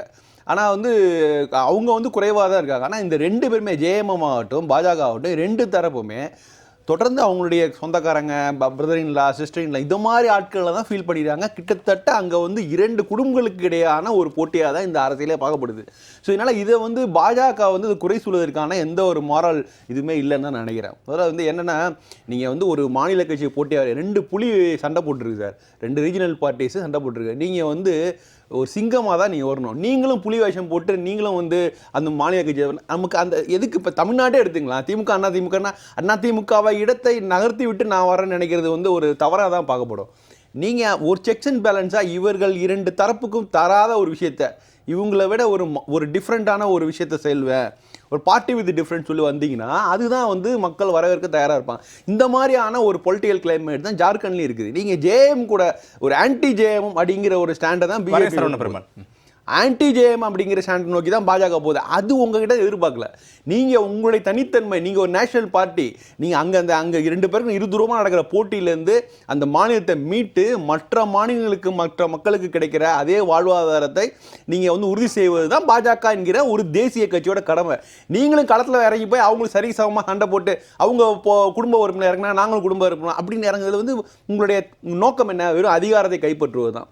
அதை வந்து ஒரு பாஜக போன்ற ஒரு கட்சி செய்கிறத வந்து நான் வந்து ரொம்ப வருத்தமான விஷயம் தான் பார்க்குறேன். ஜார்க்கண்டில் அதான் நடக்குது. கிட்டத்தட்ட அது வந்து முழுக்க ஒரு போட்டி, இந்த மாதிரியான போட்டியாக தான் நோக்கி போகக்கூடிய, அது கொள்கை சார்ந்த புரிதலாக எதுவும் கிடையாது. ஏன்னா அங்கே இருக்கிற ட்ரைபல்ஸ் எல்லாரையும் நீங்கள் பல சமூகங்கள் நீங்கள் இழுக்கிறீங்களா, நாங்கள் பல சமூகம் இருக்கிறோம், இந்த மாதிரியான போட்டி அரசு தான் நடக்குது. அதை நம்ம வந்து பொதுமைப்படுத்தவே கூடாது. ஆக்சுவலாக அது தனியாக தான் நம்ம பார்க்கணும். இது ஒரு விஷயம். ரெண்டாவது விஷயம், நீங்கள் அந்த இடத்துல அந்த இதை பொறுத்த வரைக்கும் பார்த்தீங்கன்னா அங்கே ஐடென்டி பாலிட்டிக்ஸே கிடையாது. முழுக்க எமோஷ்னலாக தான் அணுகுறாங்க. ட்ரைபல்ஸ்க்கு எப்படி நடக்குது பாருங்கள். அவங்கள அதாவது மணிப்பூருடைய எக்ஸ்டென்ஷனாக தான் பார்க்குறாங்க.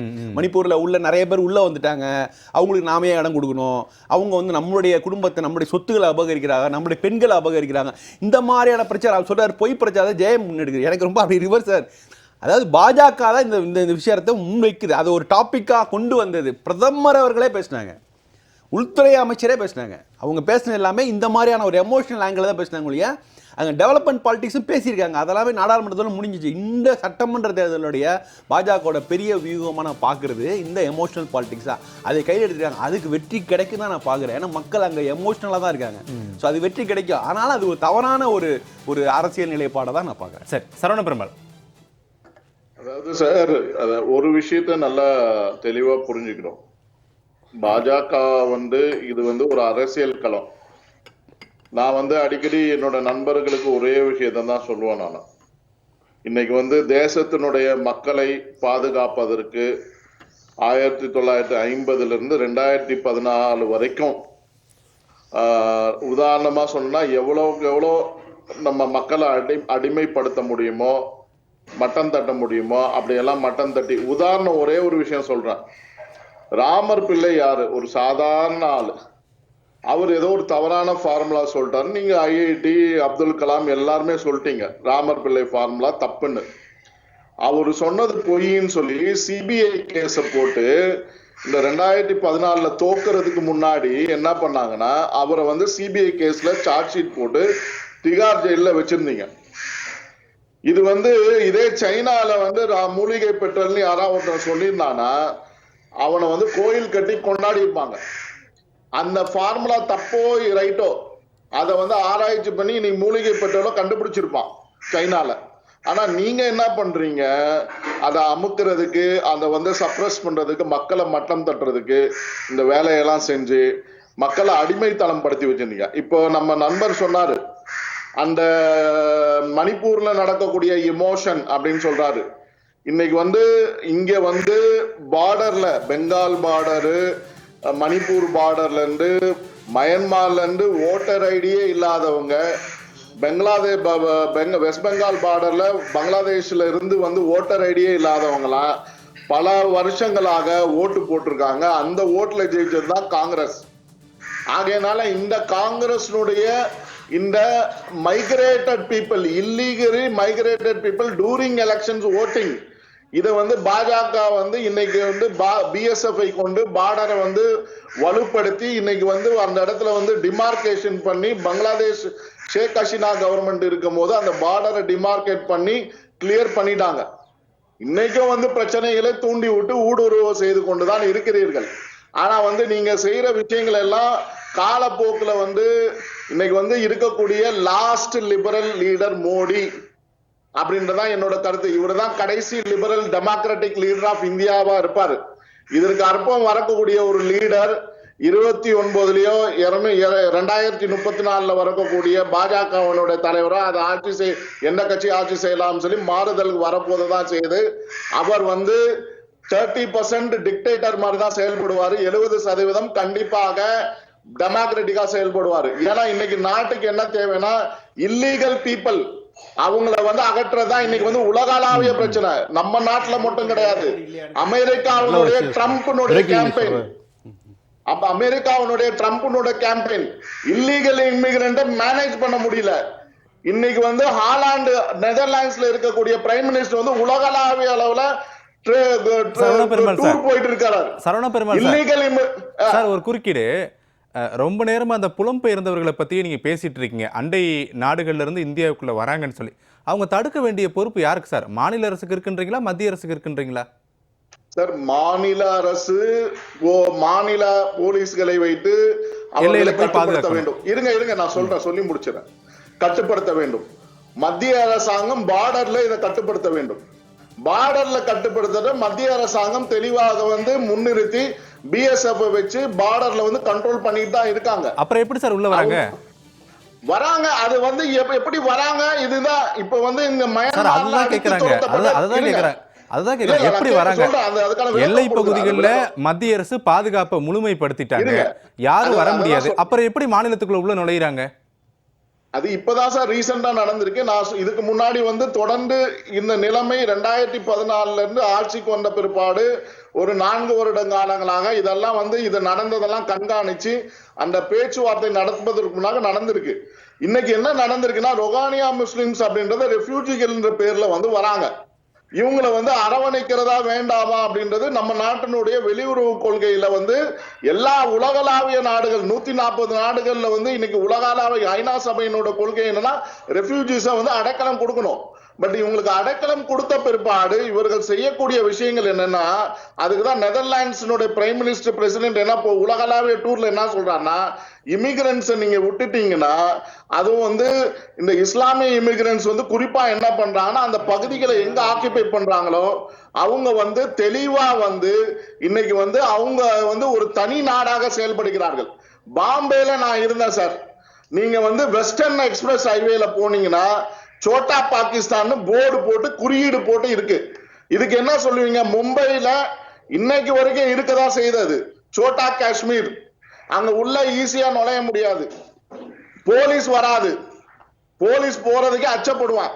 மீரா ரோடுன்னு ஒரு இடம், அந்த உப்பளமா இருந்த இடம் அன்னைக்கு வந்து இன்னைக்கு வந்து பெருவாரியான குடிமக்கள் வந்துட்டாங்க.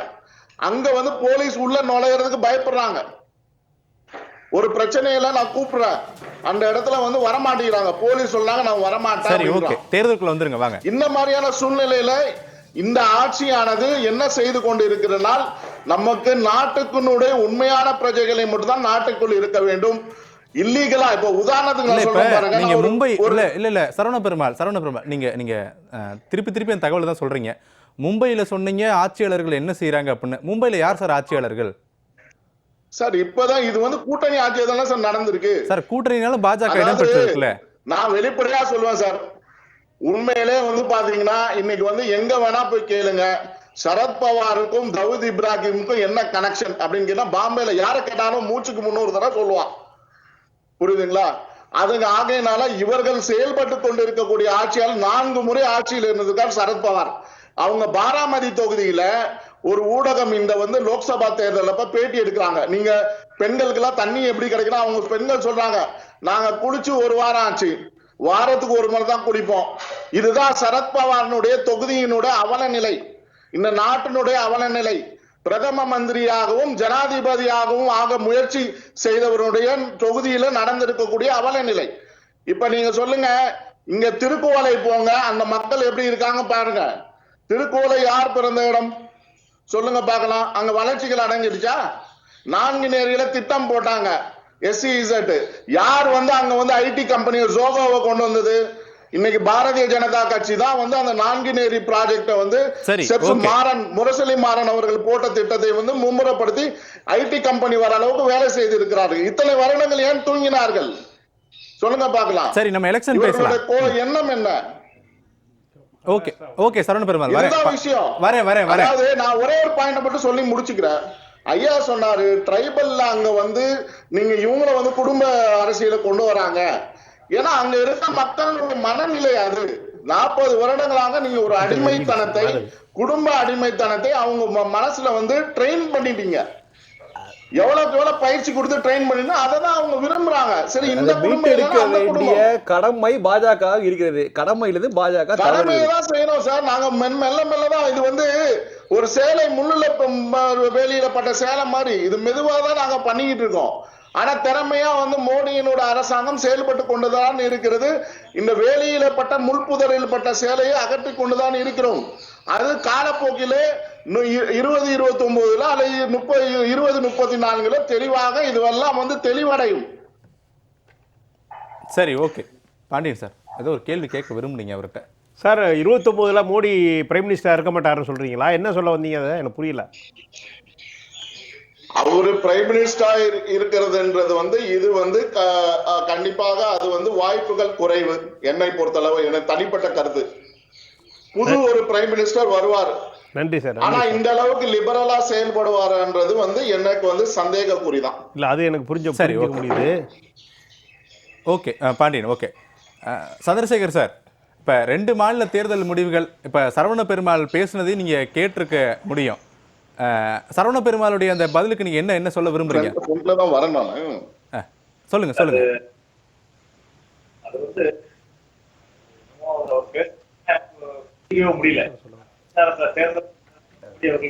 சார், உங்களுடைய ஆடியோ கொஞ்சம் பிரச்சனையா இருக்குன்னு நினைக்கிறேன்.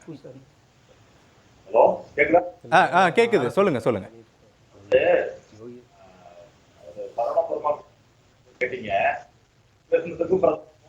தேர்தல் பிரச்சாரத்தில் வித்தியாசம் தெரியல. அவரும் ஆடியோ சரி பண்ணுங்க. சந்திரசேகர் நான் உங்கள்கிட்ட திருப்பி வரேன். உங்களுடைய அந்த ஆடியோவில் கொஞ்சம் பிரச்சனை இருக்குன்னு நினைக்கிறேன். நான் திருப்பி உங்ககிட்ட வரேன். ராம்கி சார், அவர் சரவண பெருமாள் பேசும்போது ஒரு விஷயத்தை கவனிச்சிருப்பீங்க. நான் திருப்பி அதை கேட்கலாம்னு நினச்சி நம்ம தொடர்ச்சியாக அவர்கிட்ட கேட்டுட்டு இருக்கோம்னு விட்டுட்டேன். சரத்பவாருடைய தொகுதிகளில் பெண்கள் தண்ணீர் கூட இல்லாமல் இருக்கிறாங்க, குளிச்சே 1 வாரம் ஆச்சுன்னு சொல்கிறாங்க அப்படின்றாங்க. இப்போ எப்படி பிரச்சனைகள்னு வந்துட்டால் அந்த சட்டமன்ற உறுப்பினர்கள் எதிர்க்கட்சிகள்னு சொல்கிறாங்க. ஆனால் மாநிலத்துடைய பாதுகாப்பு, நாங்கள் வளர்ச்சி அப்படின்னு தான் பாஜகவை சொல்கிறாங்க. இதுதான் பாஜகவோட நிலைப்பாடு மாதிரி இருக்குது. இது அப்படியே ஏற்றுக்கணும்னு நினைக்கிறீங்களா இல்லை எப்படி? இல்லை, இதுதான் உண்மை. அவர் அந்த அந்த பாராமதி தொகுதியோட கள நிலவை அதுதான், அது உண்மை தான் அவர் சொன்னார். அதில் எந்த சந்தேகமும் இல்லை. இல்லை, நீங்கள் சரத்பவார் மட்டும் இல்லை, அவர் அவர் சரத்குமார் பற்றி எல்லாரும் தெரியும். நீண்ட காலமாக அரசியல் இருக்க அவர் இன்ஃபேக்ட் ஒரு பிரதமர் வேட்பாளராக ஒரு காலகட்டத்தில் அறியப்பட்டவர். அவருடைய குடும்பங்கிறது பெரியது. அவருடைய மகள் இன்னைக்கு ஒரு முக்கியமான தலைவர். அஜித் பவாரை பற்றி தெரியும். கிட்டத்தட்ட நிறைய பேர் அவர் குடும்ப உறுப்பினர்கள் அதே பகுதியிலேருந்து தான் வராங்க. கிட்டத்தட்ட நீங்கள் சென்ற முறை சரத்பவாரோட பெண் போட்டியிடும் போது அஜித் பவாருடைய மனைவி தான் அவங்களை எதிர்த்து போட்டிட்டாங்க. அதாவது நீங்கள் இவங்களுக்கு அல்டர்னேட்டிவ் யார்? அவங்க குடும்பத்தை சேர்ந்தவங்க தான். ஸோ அப்படி இருக்கும்போது ஒட்டுமொத்தமாக அந்த பாராமதி தொகுதியுடைய அந்த வளர்ச்சிக்கோ இல்லை வீழ்ச்சிக்கோ காரணம் யாருன்னா ஒட்டுமொத்தமாக சரத்பவாருடைய ஃபேமிலி தான். ஸோ அப்போ அது ஒரு பெரிய அவல நிலை தான். அப்போ அவங்களால செய்ய முடியாத ஒரு இந்த குடும்பத்தை சாராத ஒருத்தர் எப்படி செய்ய முடியும்? அப்படிங்கிற ஒரு முக்கியமான கேள்விதான். பட் ஆனால் அது அவர் அது அது அது அது சொல்லிட்டு கூடவே சரத்பவாருக்கும் உள்ள தாவூத்துக்கெல்லாம் கனெக்ஷன்லாம் தவறாக சொல்லிட்டாரு அவர். அப்படிலாம் இல்லை. சரத்பவார் வந்து ஒரு மெச்சூர் பொலிட்டீஷியன். அவர் தான் நாடாளுமன்ற தேர்தலில் எதிர்பாராத அளவில் இவ்வளோ பெரிய வெற்றி வந்து கிடைச்சதுக்கு காரணம் வந்து அவங்களுக்கு காங்கிரஸை விட உத்தவ் தாக்கரேயை விட சரத்பவார் தான் ஒரு லீடு. அவர் ஆக்சுவலாக அவர் நினச்சிருந்தா அவருடைய வியூகங்கள் தான் அவங்களுக்கு நடந்ததில்லை இப்படி ஒரு டீசெண்டான வெற்றியை கொடுத்தது. அதை நம்ம மறுக்கவே முடியாது. இன்றைக்கும் சவுத் கோலாப்பூரில் சவுத்து மகாராஷ்டிராவில், ஏன்னா அந்த பகுதியில் நான் களத்தில் இறங்கி பார்த்துருக்கேன், அந்த பகுதியில் வந்து சரத்பவாருக்கு ஒரு மிகப்பெரிய செல்வாக்கு இருக்குது, அந்த குடும்ப செல்வாக்கு இருக்குது. இப்போ என்ன பிரச்சனை, அந்த குடும்பத்துக்குள்ள 2 பேரும் பிரிஞ்சு நிற்கிறதுனால யாருக்கு ஓட்டு போடுறதுங்கிற பிரச்சனை. ஏன்னா அந்த சிம்பிள் என்சிபியோட சிம்பிள் கடிகாரங்கிறது அந்த சதன் மகாராஷ்டிராவில் ஒரு இடுக்குகள் குக்கிராமத்தை கூட சேர்ந்துருக்கு கடிகாரம் சிம்பிள் அப்படிங்கிறது. ஆனால் இன்றைக்கி மக்கள் கடிகாரங்கள் சரத்பவாரோட சிம்பிள் நினச்சிட்டு, ஏன்னா அதை அவர் அஜித் பவார் கைப்பற்றி விட்டார். ஸோ அங்கே வந்து இவங்களுக்கு கொடுத்துருக்கிறது தாரத்தம்பட்ட ஒரு செல்லை கொடுத்துருக்காங்க. அது போய் இன்னும் போய் ரீச் ஆகவே இல்லை. ஆனால் ராம்கி சார், இந்த சிம்பிள் கொடுத்ததுக்கு அப்புறம் தானே லோக்சபா தேர்தல் நடந்துச்சு. ஆமாம். ஆனால் லோக்சபா தேர்தலில் மக்கள் தெரிஞ்சு தானே வாக்களிச்சாங்க. அதே சட்டமன்றத்தில் அதனால தான் சொல்கிறேன், சரத்பவாருடைய அந்த வியூகம், அவர் இதை இவ்வளோ குழப்பங்களுக்கும் மீறி அவரால் வந்து கணிசமான வெற்றி பெற முடிஞ்சதுன்னா அதான் காரணம். அவர்கிட்ட சிம்பிளே இல்லை. அவர் இத்தனை ஆண்டு காலம் வந்து இந்த வச்சிருந்த பார்ட்டி, ஆஃப்கோர்ஸ் பார்ட்டி ஒர்க்கர்ஸ் கூட பிரச்சனை இல்லை, அவங்க வந்து ரொம்ப சமபலத்தோடு தான் இருக்காங்க. அந்த கடிகார சிம்பிள் ஒரு காமன் மேனை போய் சேரும்போது அந்த கடிகார சிம்பிள் என்னுடையது இல்லை, இது ஒரு புதிய சிம்பிள் அப்படிங்கிறத அதை வந்து பிரபலப்படுத்துவதற்கு அவர் பெரிய எஃபர்ட் போட வேண்டியிருந்தது. ஸோ அதையும் மீறி தான் அவருக்கு ஒரு இந்த வெற்றி கிடைச்சிது. அவர் கடிகார சிம்பிள் மட்டும் அவர்கிட்ட இருந்ததுன்னா இன்னும் பல வெற்றிகளை கிடைச்சிருக்கும். ஸோ அதனால அந்த பகுதிங்கிறது, இந்த பெல்ட் எல்லாமே இன்னும் சரத்பவார் ஒரு ஃபேவரான பகுதியாக தான் இருக்கு.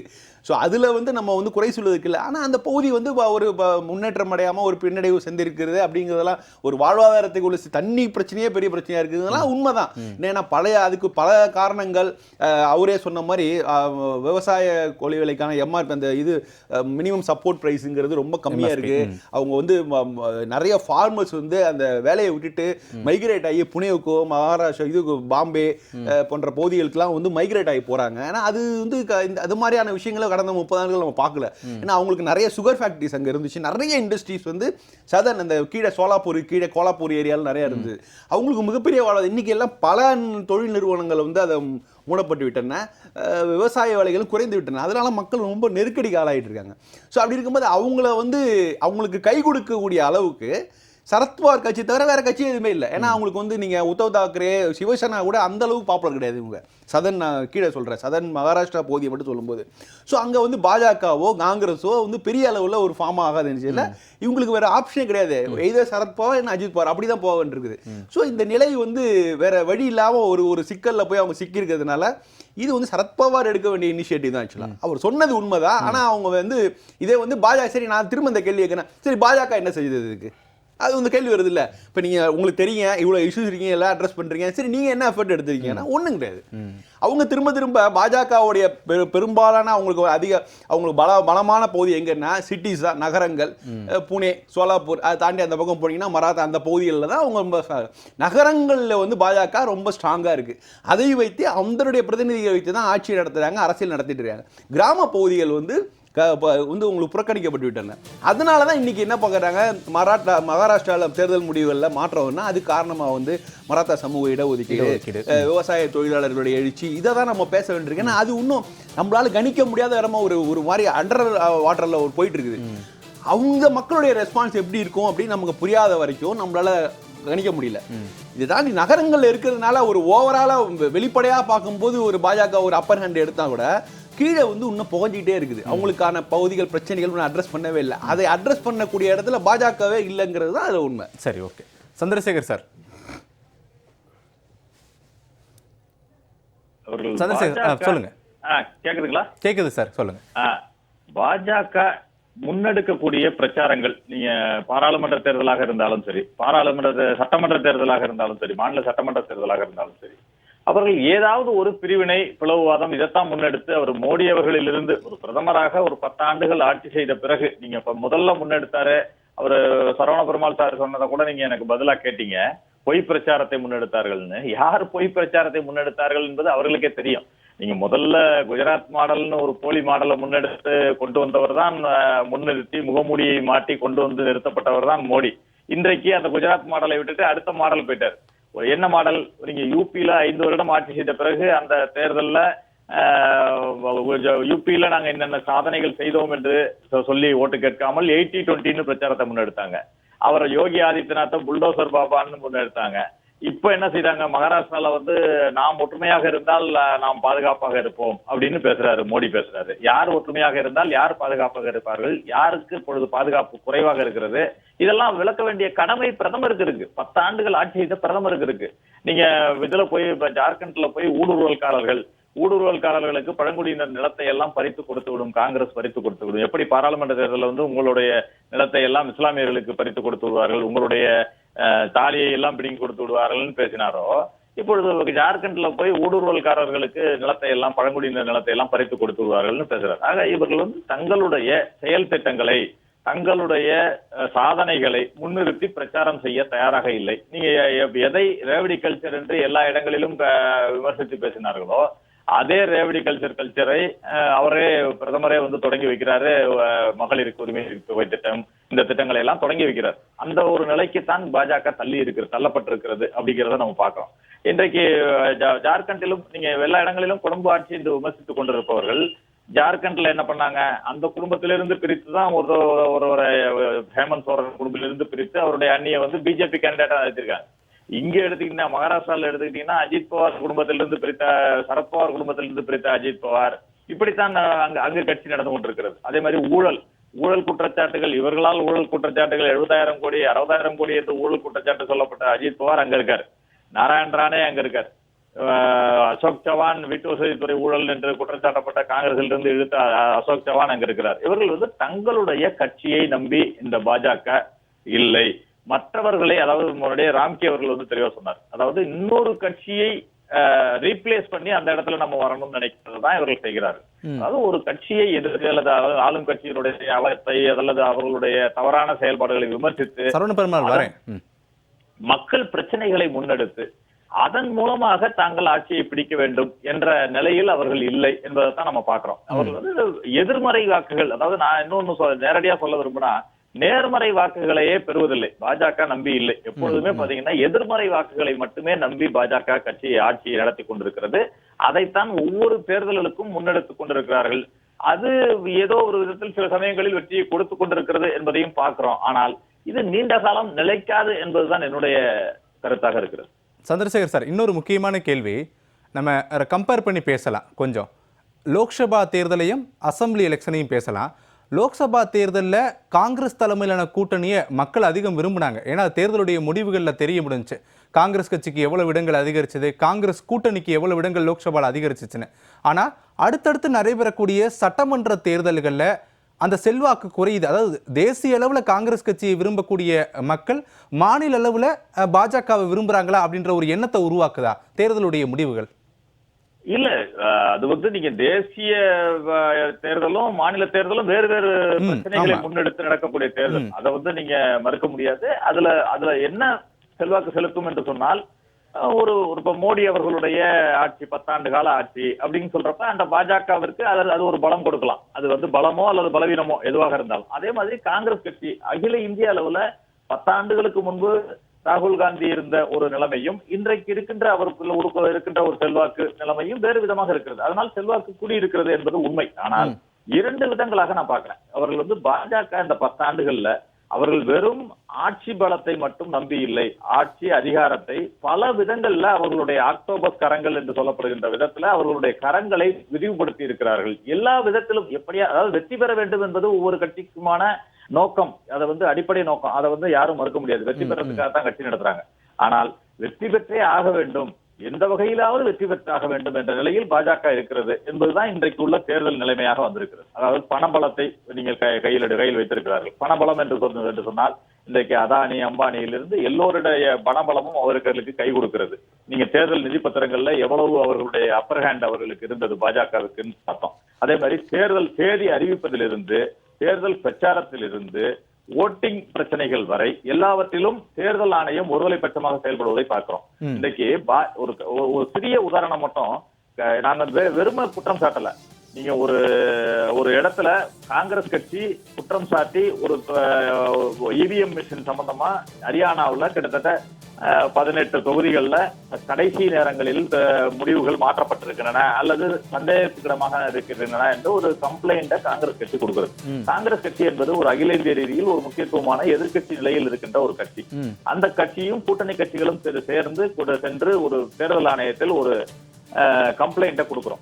கொடுக்கிறப்ப அவர்கள் என்ன சொல்ல வேண்டும்? அதற்கு மறுப்பு தெரிவித்திருக்கலாம். இப்படி எல்லாம் நடக்கவில்லை, இப்படி இந்த விதத்தில் சயின்டிபிக்காக நாங்கள் இதை செய்திருக்கிறோம், அந்தந்த இடங்களில் இன்னென்ன ஓட்டு சதவீதம் வந்திருக்கிறது என்று சொல்லி இருந்தால் தேர்தல் ஆணையத்தின் நடுநிலைமையை நம்ம பாராட்டியிருக்கலாம். அவர்கள் என்ன சொல்கிறார் என்று சொன்னால், உடனடியாக அந்த மறுத்ததோடு மட்டுமல்ல, காங்கிரஸ் கட்சி இப்படி அவதூறு பிரச்சாரம் செய்கிறது, காங்கிரஸ் கட்சிக்கு இதே வேலைதான், காங்கிரஸ் கட்சி என்பது ஒரு இப்பொழுது சரியான நிலையில் இல்லை என்று காங்கிரஸ் கட்சி மீது குற்றம் சாட்டுகிறது தேர்தல் ஆணையம். நீங்க பாஜக குற்றம் சாட்டினா பரவாயில்ல, தேர்தல் ஆணையம் காங்கிரஸ் கட்சி மீது நேரடியாக குற்றச்சாட்டை முன்வைக்கிறது.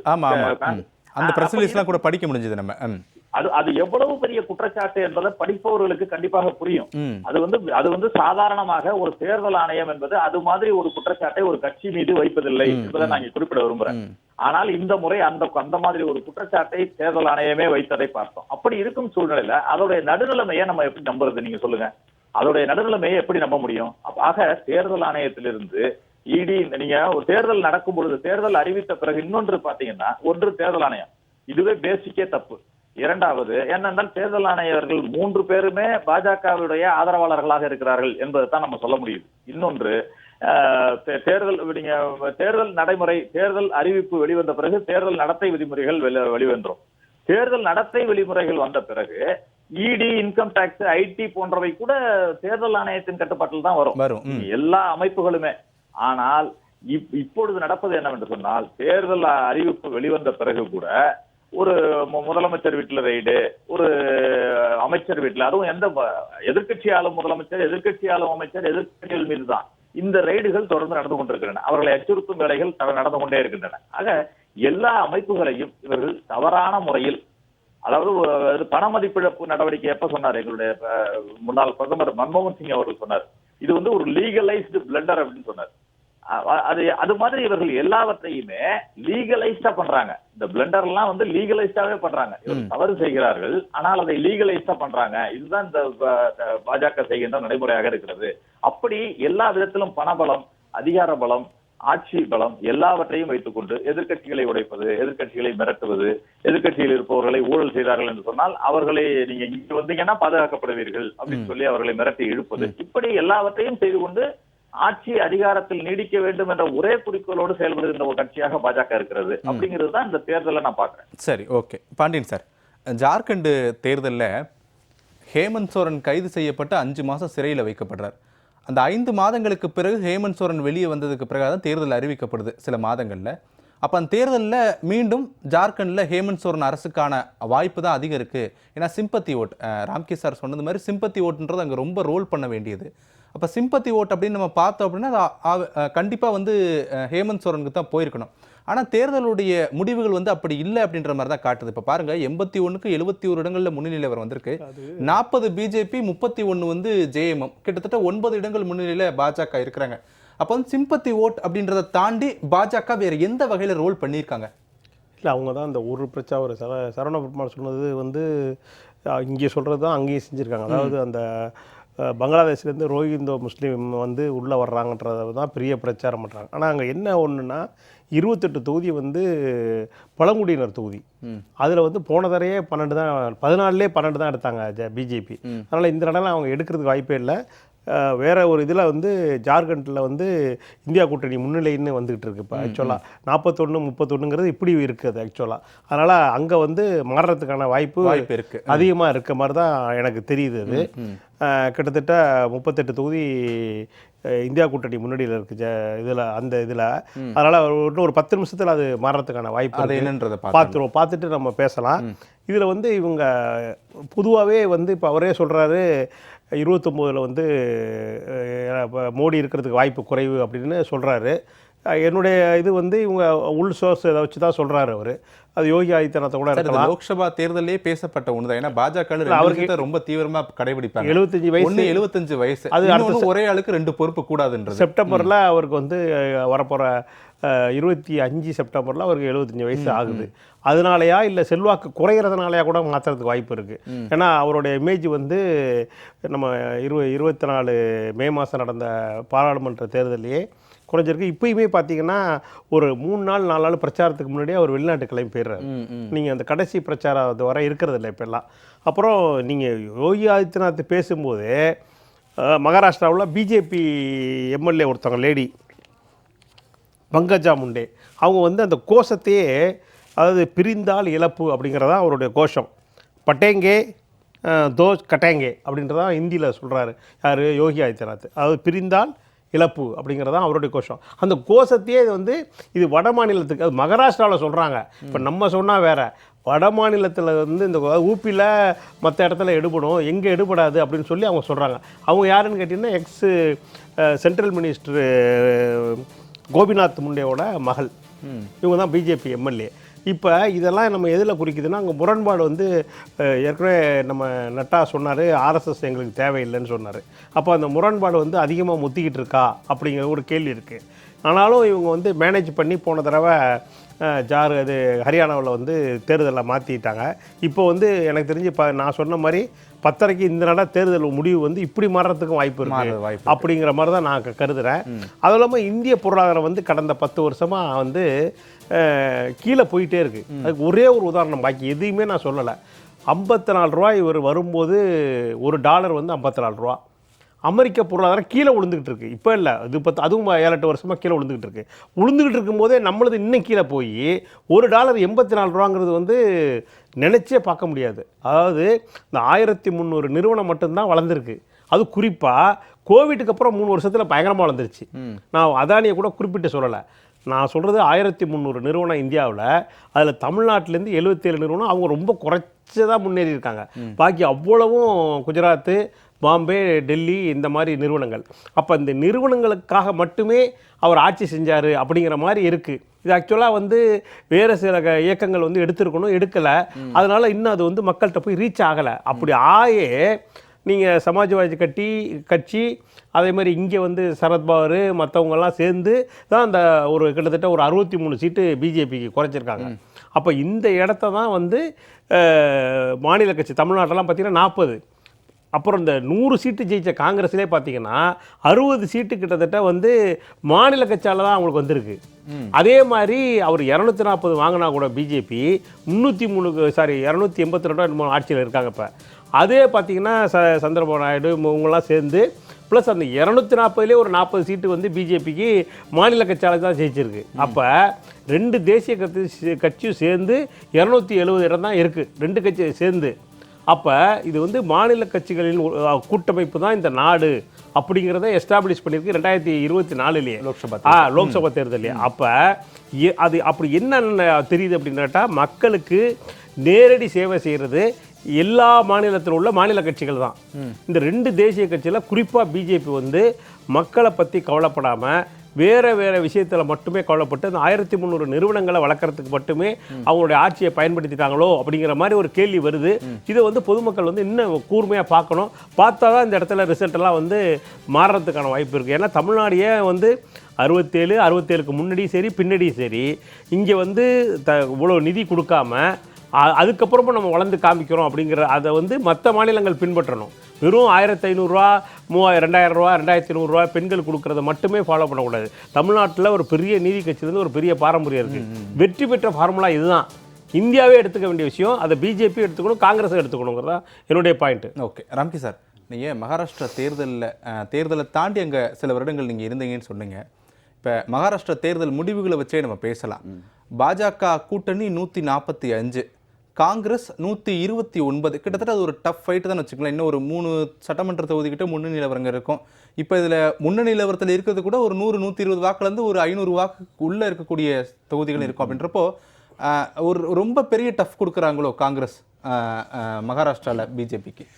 இல்லை அது இப்போ நீங்கள் இது இனிஷியல் ட்ரெண்டிங் தான், பட் எதிர்பார்த்தது தான். அதாவது நீங்கள் வந்து பாஜக லீடிங்கில் இருக்கனாலும் இந்த இருவருக்கும் இடையான ஒரு வாக்கு சதவீதம் நாடாளுமன்றத்தில் அப்படி தான் இருந்துச்சு, 2% தான் இருந்துச்சு.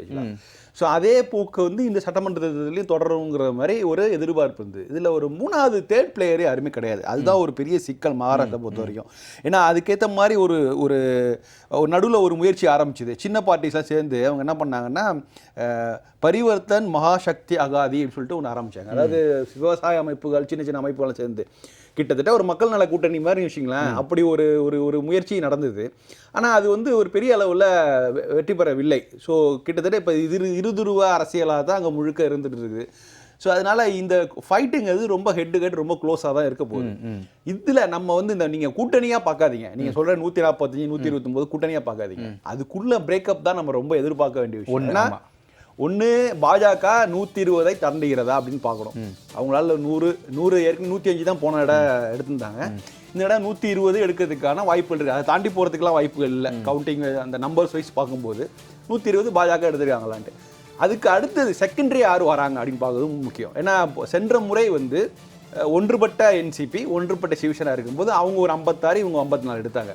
இப்போ இதுதான் வந்து டோட்டலாக 2 ஸ்பிட் ஆகி நிற்கிது. இப்போ இதில் வந்து அவங்க எவ்வளோ எடுக்க போகிறாங்கங்கிறது தான் பெரிய கேள்விக்குறி. காங்கிரஸ் ஒரு 10 15 அதுதான் அவங்க மிஞ்சி போனால் ஒரு 4 +4 ஒரு 20 தொடலாம், இல்லை வந்து 10 ஆகலாம். இவ்வளோ தான் அதோடைய டோட்டல் ஃபிகர். அப்போ நம்ம ரொம்ப கவனிக்க வேண்டிய விஷயம் இந்த 2 பிரிவுகள் இருக்குல்ல, இது சிவசேனாவோட 2 பிரிவுகள், உத்தவ் தாக்கரே ஆகட்டும், இவர் ஷிந்தே ஆகட்டும், அதே மாதிரி என்சிபியில் அஜித் பவார், சரத் பவார், இந்த 4 கட்சிகளுமே எந்த அளவுக்கு வந்து ஓட்டு இடங்களை பெறுகின்றன அப்படிங்கிறது தான் இந்த தேர்தல் முடிவுகளில் நிர்ணயிக்க போகின்றன. அதுதான் வந்து ஆட்சி மாற்று காரணமாக சில மாற்றங்கள் இருக்கிறதுக்கு வாய்ப்பும் நிறையா இருக்குது. 2 பிரிவுகள் ஒன்றாகிறதுக்கும் வாய்ப்புகள்லாம் இருக்குது. எல்லா காம்பினேஷன் பாசிபிள். ஸோ அதனால நம்ம கொஞ்சம் இன்னைக்கு ரிசல்ட்ஸ் வந்த பிறகு கூட நம்ம வந்து கவனிக்க வேண்டிய விஷயமா தான் நான் பார்க்குறேன். ஸோ இது ரொம்ப க்ளோஸ் ஃபைட்டு தான். ஏன்னா இது 2 விஷயத்தை நிர்ணயிக்க போகுது. ஒன்று வந்து யார் உண்மையான கட்சி, அது ஷிண்டே முக்கியமாக. நான் வந்து என்சிபி சரத்பவார் என்னைக்கு இருந்தாலும் அவங்க 2 பேரும் சேர்றதுக்கான வாய்ப்பு இன்னைக்கு இல்லைனாலும் நாளான்னைக்கு.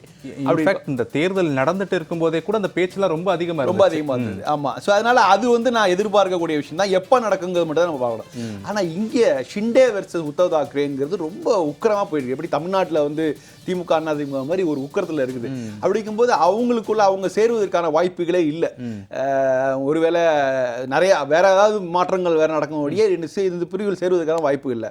ஸோ இங்க வந்து இவங்க இன்னும் உள்ள ட்ரில் டவுன் பண்ணி பார்த்தீங்கன்னா இந்த மராத்தா பகுதிகளில் ஷிண்டேவுக்கு ரொம்ப ஆதரவு இருக்கு. அவரால் தான் அந்த மராத்தா சமூக அந்த எழுச்சியெல்லாம் மட்டுப்படுத்த முடிஞ்சது. போராட்டம் நடக்கும் போதே கூட ஷிண்டே நேரடியாக போய் ஆதரவு தனிப்பட்ட முறையில் ஜராங்கே பாட்டீல் கூட பேசுனதுனால தான் மட்டும்தான் அவரை வந்து ஒரு கண்ட்ரோலில் கொண்டு வர முடிஞ்சுது. அப்படி இல்லைன்னா ஷிண்டேங்கிற ஒரு நபர் இல்லைன்னு சொன்னா அது பாஜகவுக்கு ரொம்ப ரொம்ப ரொம்ப கஷ்டமான விஷயமா இருந்திருக்கும்.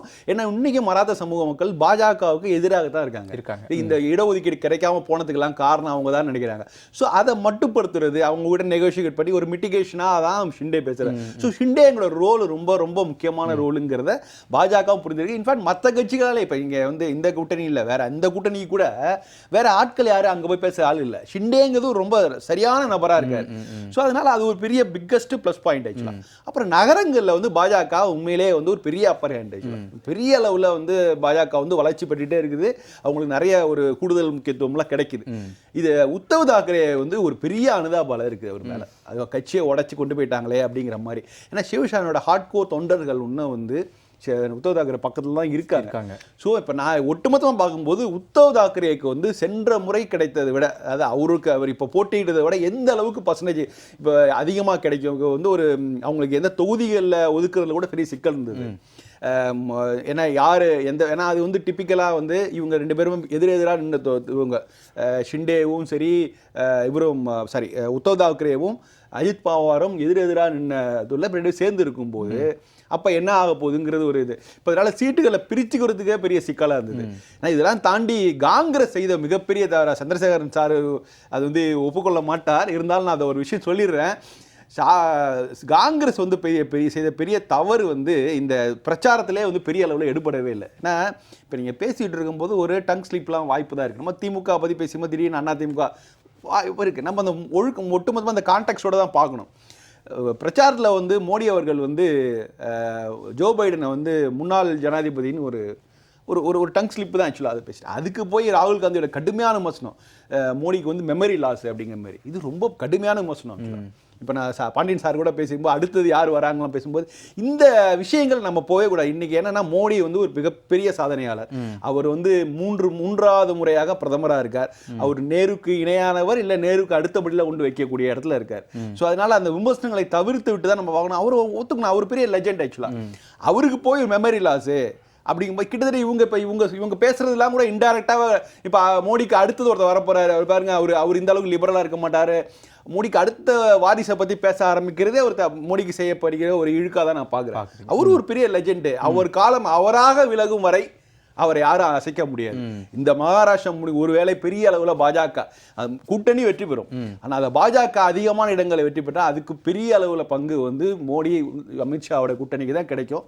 அது வந்து இந்திய அரசியல் இன்னைக்கு ஒரு பெரிய ஒரு சுணக்கமான சூழல் இருந்தது இல்லை, நாடாளுமன்ற தேர்தலுக்கு அப்புறம் வந்து கொஞ்சம் அமைதியாக இருந்தது. இன்றைக்கு ஒரு ஸ்ட்ரென்தன் ஆகிறதுக்கான ஒரு அடுத்தது வாய்ப்பு கிடைக்குது. ஸோ அப்போ இந்த நிலையில வந்து நிச்சயமாக மோடி தலைமையில் மேலே ஒரு உறுதியான பற்று RSS வச்சிருக்கு.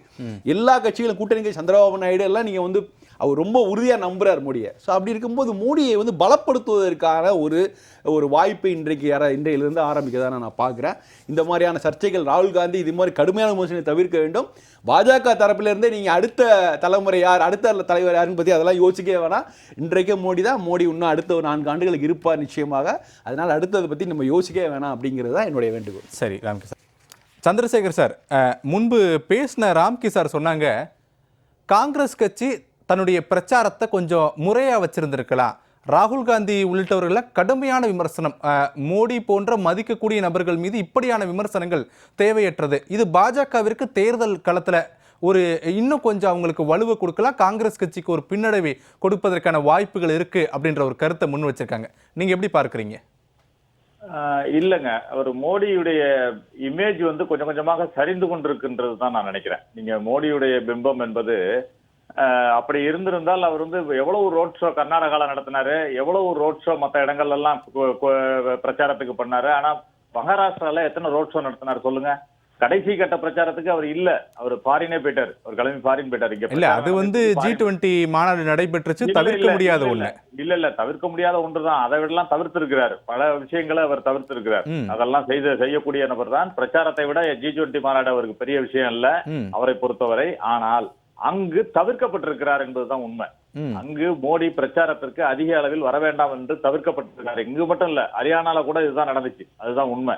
நீங்க அதனால இவரை பொறுத்த வரைக்கும் அவருடைய பிம்பம் எப்படி கட்டமைக்கப்பட்டதுன்னு நம்ம வரிசையா பார்த்தோம். நீங்க இப்படி இவ்வளவு விமர்சனம் பண்ணாரு இவர் ராகுல் காந்தின்னு சொல்றாரு அவரு. ஆனால் ராகுல் காந்தியை எப்படிப்பட்ட விமர்சனங்கள் எல்லாம் பண்ணாங்க? அவர் குடும்பத்தை, ராகுல் காந்தியை மட்டும் இல்ல, அவரோட நீங்க சொல்லுவாங்கல்ல வடிவேலு கதையில சொல்ற மாதிரி தாத்தா முன்னோர்கள் எல்லாம் எழுத்து பேசினாரு பிரதமர். இதுல உட்காந்துக்கிட்டு பாராளுமன்றத்துல உட்காந்துட்டு பேசினாருங்க. ஒரு பிரதமர் பேசினாரா? இது வரைக்கும் ஒரு பிரதமர் அது மாதிரி பேச்சை பாராளுமன்றத்தில் எந்த பிரதமரும் பேசியதில்லை.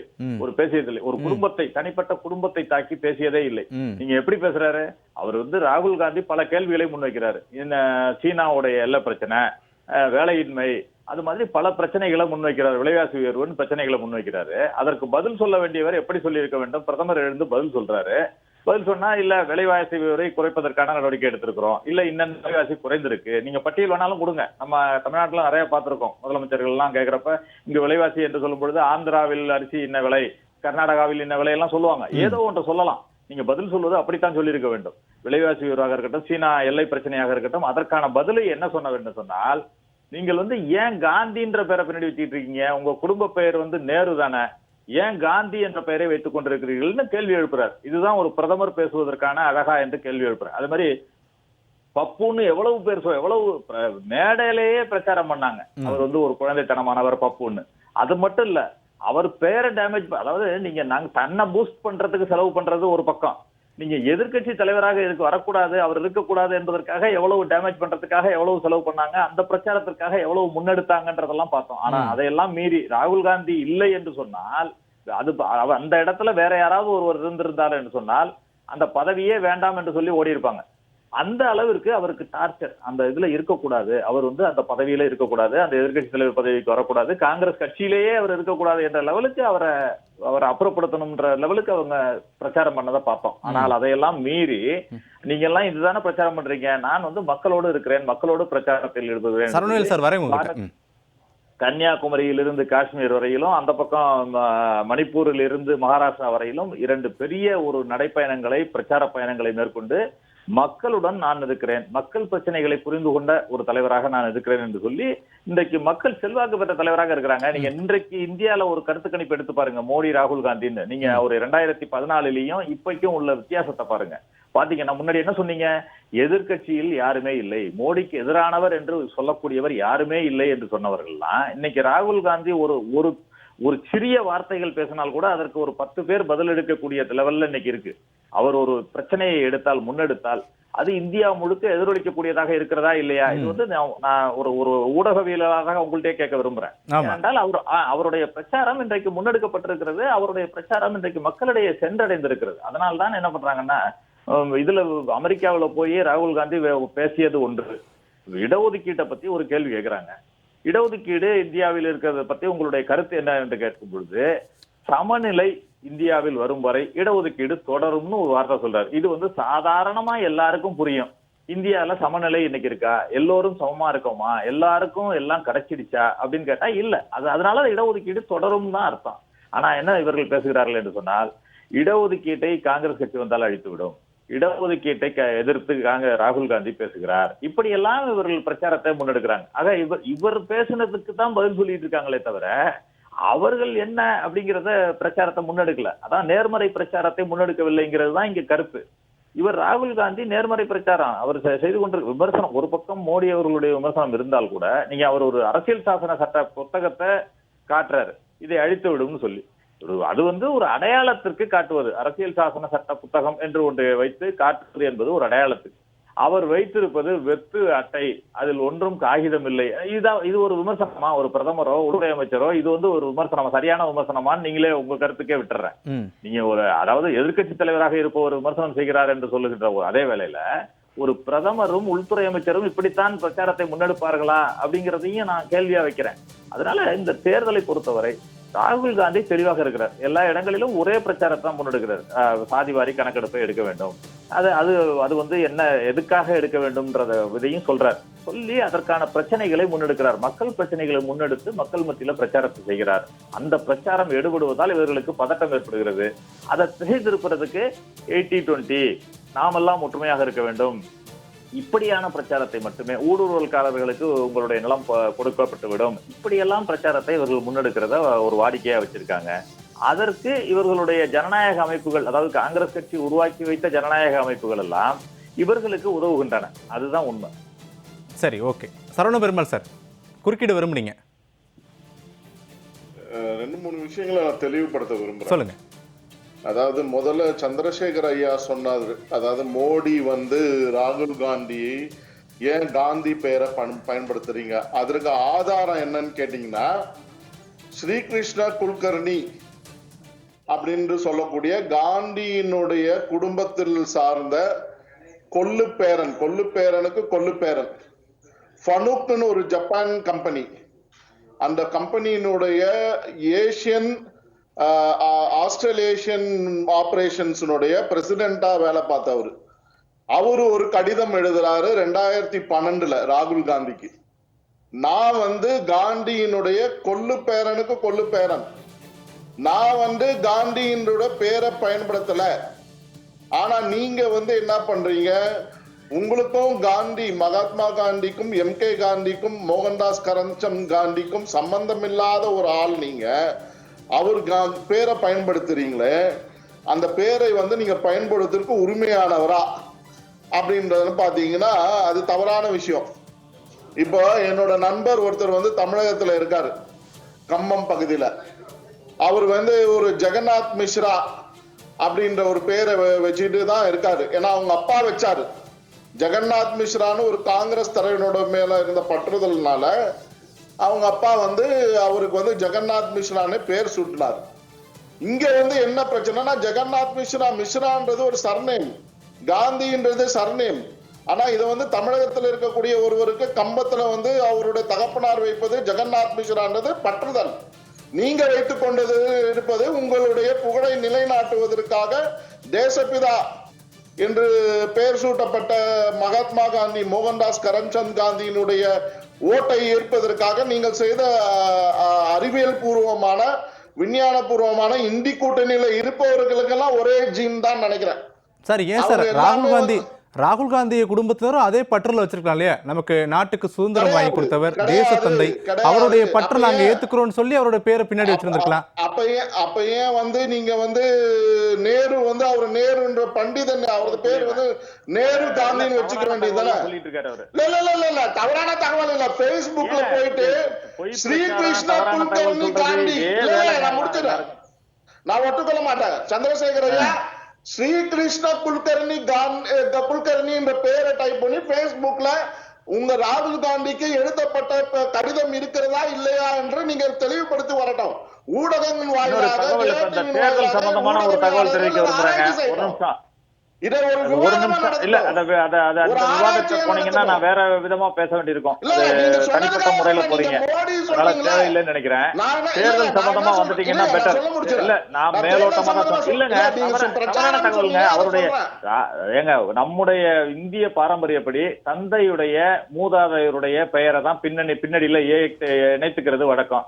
இந்திரா காந்தி அவர்களுடைய கணவர், இந்திரா காந்தி அவர்கள் கணவர் பெயரு காந்தி, அது வந்து காந்திம்பாங்க இவங்க. உடனே அதை வந்து அவர் பெயர் சுதந்திரத்துக்கு முன்பே அவர் பெயரை மாற்றி கொண்டு விட்டார். அந்த பெயர் தான் குடும்ப பெயர் இணைக்கப்பட்டு வருகிறது. இதுல வேற விவாதத்தை கிளப்புறது தேவையில்லைன்னு நினைக்கிறேன். ஒரு தகவலை மட்டும் நான் தெரிவிக்க. சரி சரவண பெருமாள், இங்க தேர்தலுக்குள்ள வந்துடலாம். தேர்தலுக்குள்ள வாங்க. சரவண பெருமாள், சரி சரவண பெருமாள், நீங்க தேர்தல் தொடர்பா வந்துருங்க. நான் இன்னொரு பாயிண்ட்க்கு வந்தேன். மோடியினுடைய பிரச்சாரம் பப்புன்னு சொல்றாங்க, அது சொல்றாங்க அப்படின்னு சொல்றாரு.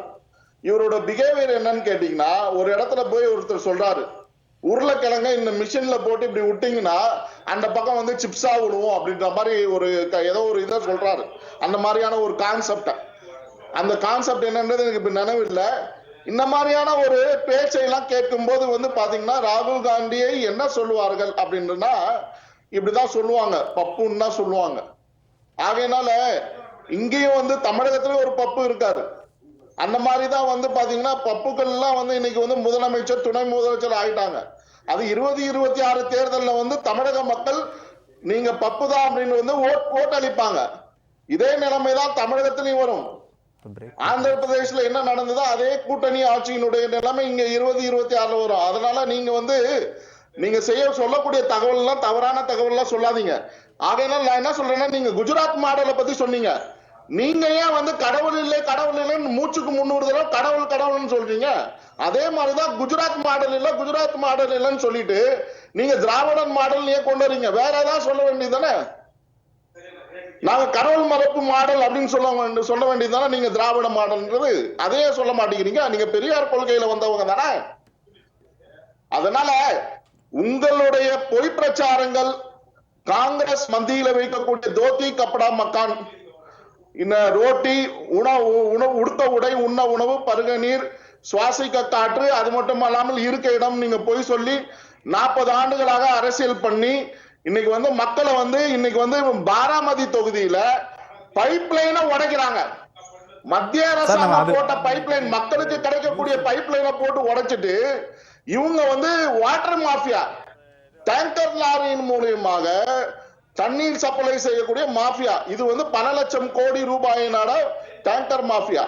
இன்னைக்கு தமிழகத்துல சென்னையில எடுத்துக்கோங்க, நீங்க பார்க்கலாம்.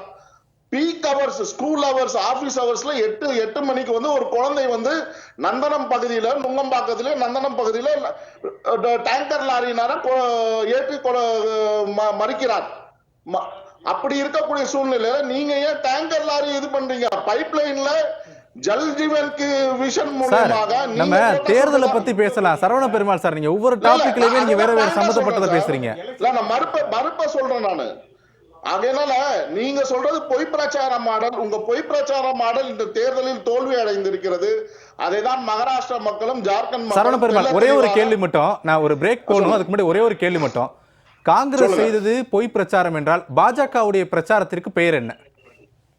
இல்ல, காங்கிரஸ் செய்யக்கூடியது பொய் பிரச்சாரம் மாடல். சரி, நாங்க செய்து கொண்டிருப்பது வளர்ச்சியினுடைய பிரச்சாரம்.